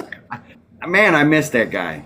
But out of all the what were they, the rednecks or something, whatever they Yeah. called themselves, he was the best to me, man. Oh yeah, because he even said it himself. He was fifth generation. Don't give a fuck. Oh yeah. Times have definitely changed. Yeah.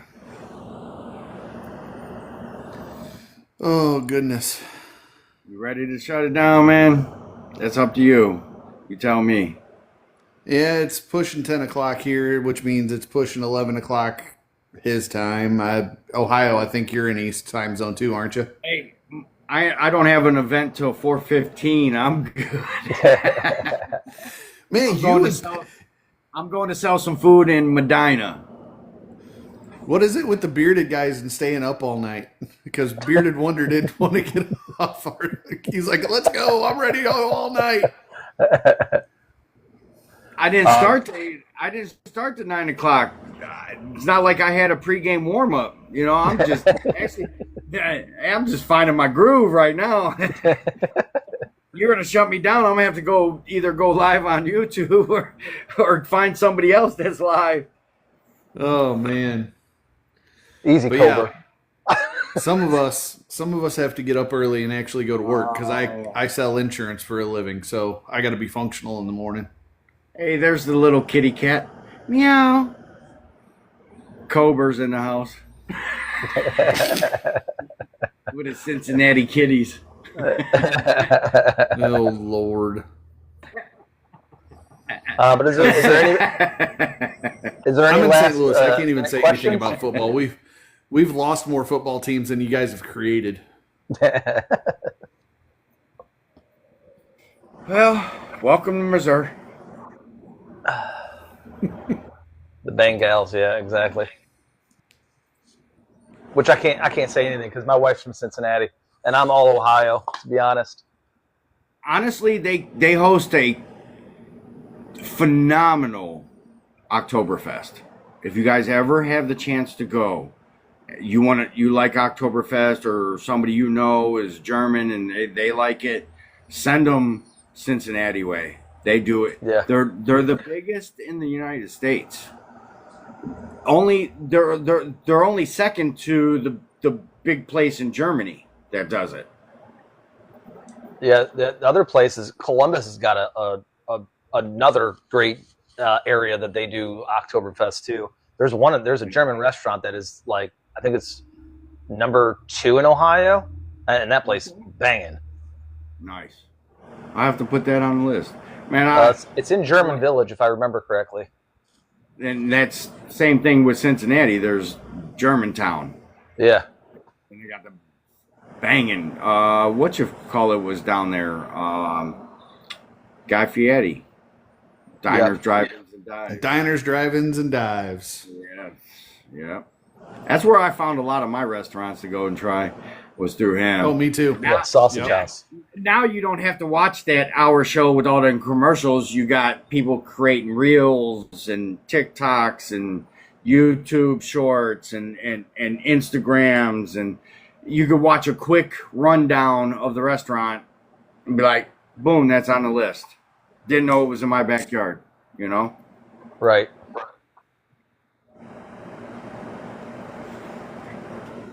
All right, Steve, I can God. ramble on for hours, bro.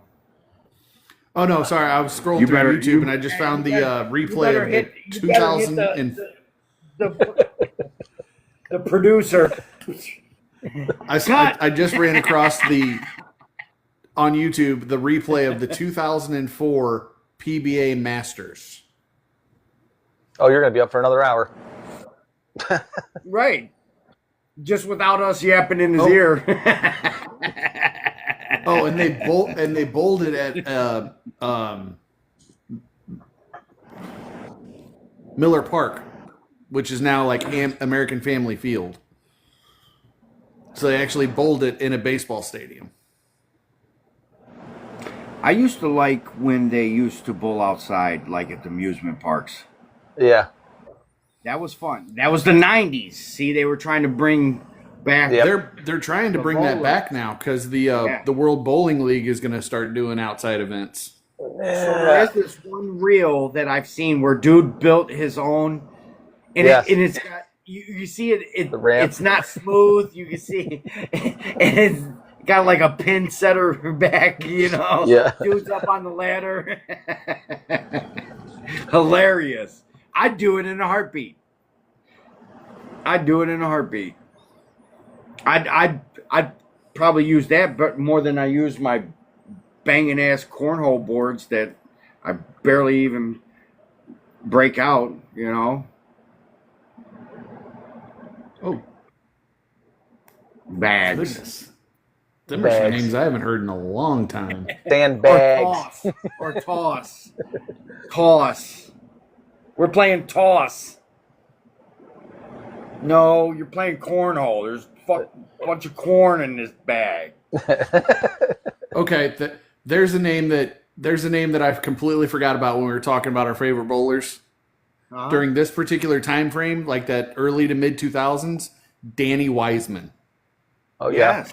Wiseman. Yeah. Yeah. I haven't heard that name in a long time. Yeah. That was a good one. Made the flaming bowling shirt famous. Yes, yes. That's when people started, becoming, obviously advertisements growing each and every year. But bowling shirts started taking on different designs and stuff like that, Trying to put a flair to the game. Mm-hmm. Yeah, it used to be just find any stupid T-shirt that you could find that's kind of funny that might have something to do with bowling, and then go from there. Now you can make your own jerseys, you can customize them, you can get extra patches from certain people and put them on the sleeves. Now, what's your guys' take on in league funny names for your team? What's some of the funniest names you've heard? My bowling team on Thursday night's called the Sloppier the Better. My two Well, I'm on three leagues. I'm in the wintertime, but I'm only on two. But the two is the same. One team is Got Balls. The other team is Trash Pandas.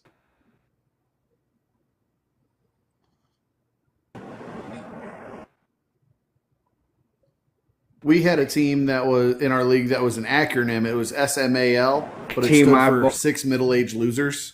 There was unders.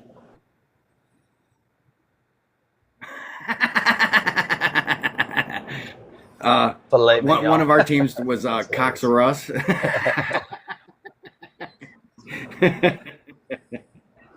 Yeah, there's Gutter Gang, all kinds of. Everybody I had a gets team. creative I had a with the team name. one year. I had a team one year that was literally named Steve made me do it. Mhm. I think one of the teams, it's an all-female team. They go by Gutter Sluts. Right. Yeah. See, So, what yeah, I mean? there's- Stuff like that. Yeah, there's some oddball names out there. That's for sure. Bowlaholics. Right. We had a team. We had a team literally named Can't Get Average.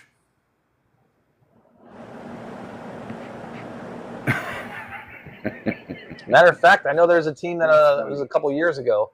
They were called Sandbaggers. Now that you mention it, Really. yeah, that was their team You name, don't say. Sandbaggers. You don't say. If the foo shits. Yeah, their handicap was like 223 pins. It was stupid. Hey. Hey, Steve, are you monetized over here? Do you get the gifts and stuff? Oh, I get gifts, but I'm not part of the creator rewards program. I don't have 10K. You have to have 10K? Okay, that's good to know.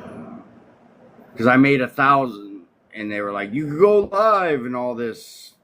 Yeah, Yeah. I mean, you can get gifts, but you can't like cash out your gifts on lives until you get to 10K. yeah. So everything builds up? Typically, what we do is any gifts that we get, we just give back to other people that Another were live watching stream. lives. Yeah. Oh, That's how so we, that's you can kind of pass it back and forth. yeah. You Mhm. can not Okay. cash out, but you can exchange it for coins so that you can gift other people without actually having to pay for it. Now, see, Speaking of that's- which, Francis just went into the chat and dropped Brian Thanks, Francis. 10 roses. Much love. But that's what I'm saying is because these are things I don't know about this platform over here. What am I striving for something that I'm not going to hit, or is it something that I could achieve? Oh no, you can achieve 10 grand. You can achieve 10K followers. Yeah. And honestly, when we started doing Bowlers Helping Bowlers, my growth just in the past 6 months has been a lot more than when I first got on here, and the Yeah. bowling community has gotten bigger and bigger basically every month. I'm finding newer creators that are putting more bowling stuff out and growing basically a bowling page, which is awesome because that's exactly what we want the bowling community to do. Because what sells is people want to see progression. If Right. you're progressing, that's going to sell itself. If you come off and be like, oh, I don't want to follow anybody back, and you kind of give that attitude, you might get some followers, but you're probably going to lose a lot more followers along the way. Correct. Yeah, definitely, Cobra. I'm not going to focus on that. I'm going to do what I do, but it seems to be happening. You know what I mean? So Yeah, I mean, at some point, I have to take it a little serious. You know what I Right. mean? I would say Brian's pushing 3 grand or pushing 2 grand. Two, yeah. Cobra's pushing 2 grand. I'm pushing 4. Right. And like I said, growth is in numbers. Yeah, You Craig know what I mean? gained 800 followers on one video. That's awesome. That's man. And rock on. the key to growth is community involvement. Yep. Yeah. Yes. Oh, Cobra Yep. got over 2 now. Awesome. I figured you'd get there Saturday. Nice. Yeah, I think I'm like, I'm probably like 75 away from 2. Nice. But Yeah, I was that's only what. at 1,500 last month. So, Yeah, right. That was like I said. That's one thing that kind of drew me in, was like, these are genuine people that I could actually get along with, and if we were in the same city, we'd be hanging out. oh, bro. We And would, we would be all together on a panel doing a Oh, live yeah. stream for you guys. You know what I mean? Right. From the Oh, yeah. alleys. You know what I mean? You got to be an entertainer at some point. You know what I mean? And that, honestly, I grew up with SNL. You know what I mean? In Living Color. You know, all the funny actors of Jim Belushi's. You know, Animal House. I loved Animal House.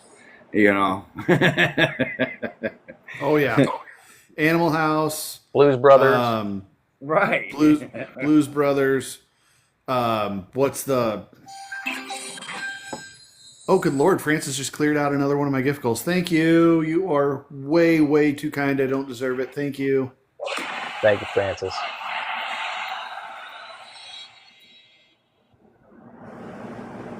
But yeah, so I was always, especially when my aunt ended up with a camcorder, I don't know, 84, 85. But yeah, I mean, You mean this camcorder? Yeah, oh, the big freaking son of a guy. Your arm's dead before you're 5 minutes in?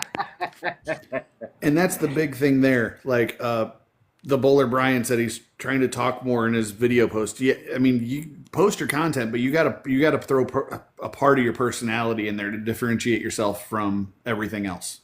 Yeah. Because if you're just throwing shots and there's nothing that's showing how you are naturally, it's not going to connect with people. Right. Yeah.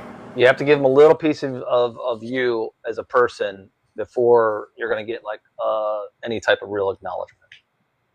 Mm-hmm. So maybe that's why my first few videos did good, because I introduced the Idol Pearl, the Black Widow 3.0, and now the Hyperdrive. So that I would say what it is, you know what I mean, and do the video. But yeah, that was the first thing I noticed when I spied on your page this morning. I was like, damn, his hyperdrive video is already almost to $7,000. 7K views. That's not easy to do as a small content creator. Right? That's all I got to say. Did you hear that? He was knocking on wood lanes right there. Yes. Oh man, the video, man, they bashed my house, man. That Oh, I'm 30,000. Oh, they bashed my house. Oh my God. But I stayed right in stride with them, and I answered every single comment. And that's I think kind of why key. it got to the way it was, because the more people were talking crap, I was answering them with positivity, kill them with kindness, And not talk smack. Yes, it was built in 1946. What do you want? Right. You know what I mean? And I think that's how that one grew. You got to stay on top of the comments. If they're Yep. gonna comment or like or something, you got to stay on top of that, man. Yeah, because if you don't there respond to is the negative comments, reaction, even if there is negative reaction, that's still reaction. Yeah. right? It's all about If you engagement. don't stay on top of the comments, that's when the video dies. Yes. Or it gets resurrected by somebody that's reposting it. I feel a little deprived. I haven't had that yet, man. Like nobody else has tried to steal my content. I had it all the time over on YouTube. Oh God, we went through a little phase of, like 2020. Everybody was like stealing and reposting and scamming and ghost channels, Yep. troll channels, stuff you like that. You still see it from time to time, but it's not necessarily as much as I used to see it. Okay, good to know. But I will say a lot more people are getting caught because it's a lot easier to figure out like what they're doing. Right. Like one of my favorite content creators just to follow. Don't ever expect to follow back from him, but he's absolutely hilarious. Is the Dad Bod Veteran, and he's got like 1,700 parody pages of his stuff. I mean, look, I think we all follow somebody or multiple people that is a huge content creator, and we don't get a follow back. Are we expecting that follow back? No. No, not at all. I like what they're doing. Like the Trash Man, I love that dude. That dude is hilarious. Well, and I actually got something that I didn't expect this morning. I got a response to a comment from Boog on one of his videos. Oh no way. I was like, huh, sweet. And that's the dude, and that's the little acknowledgement that, and that's kind of what I was talking about, engagement. Just that little bit of acknowledgement goes a long way. Oh yeah. All right, so when he gets back, we're gonna wrap this up because the eyes are getting closer droopy? and closer to closing. I don't think that's what caused it. Tiredness actually is tonight, yes. Ordinarily, maybe not, but Yeah. You got another hour and a half of watching PBA, bro. oh, I can turn this on in the bedroom and I'll fall asleep in 5 minutes. That's exactly what happens to me. Literally turn on bowling and then I'll listen to bowling as I'm falling asleep. I do it all the time. Oh, dude, when Flow Bowling was still a thing, I Yeah. would turn on qualifying and take a nap.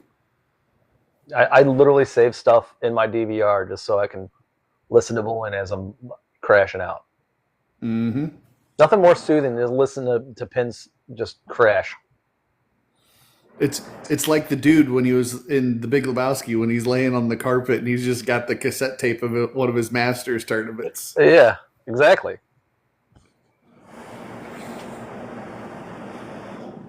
I had to go see who was at the front door.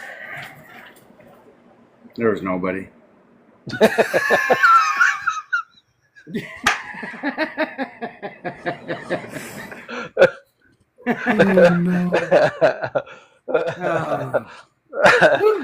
Yeah, I mean, I literally kept It was I kept my relieving. Flow Bowling.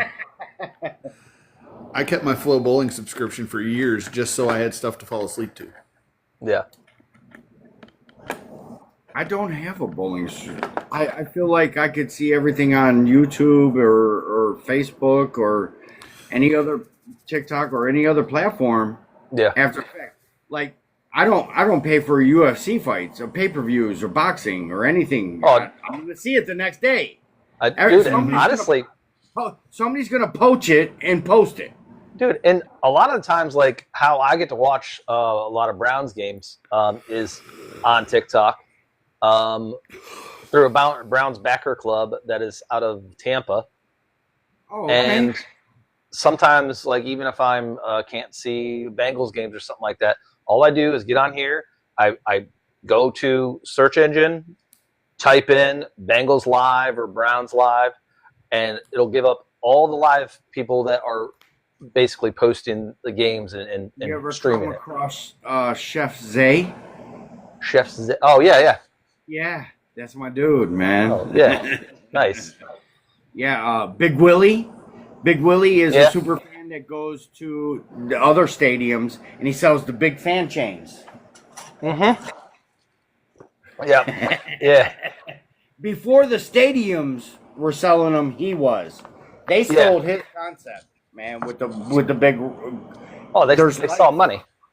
There's lights on the inside. I don't want to give anybody a seizure tonight, but we're at the club.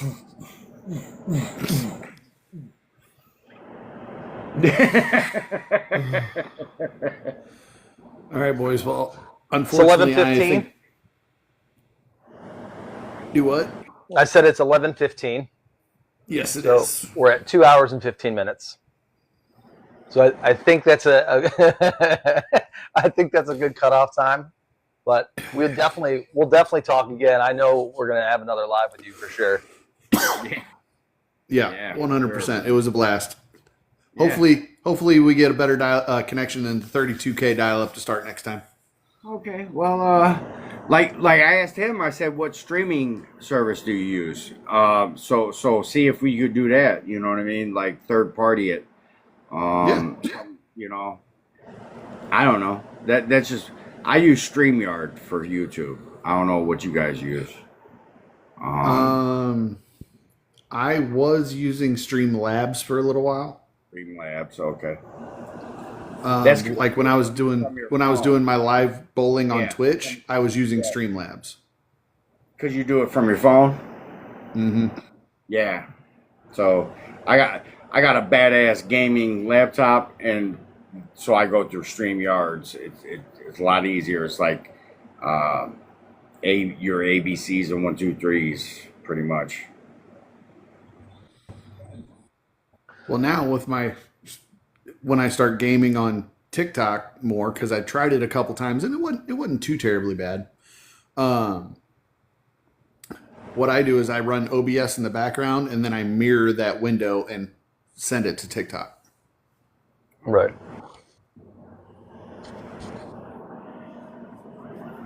All right, boys. I want to thank everybody that came into the live tonight. We had a Yes. great time. I can't thank you guys enough for all the likes, the gifts. I don't know if Francis is follows. still in here. Yep, everything. Can't thank you guys enough. Any last words, fellas? Love y'all. And like I say every week, there is no last time. So until the next time, we're out of here. Roll the rock. Or kick rocks. Facts.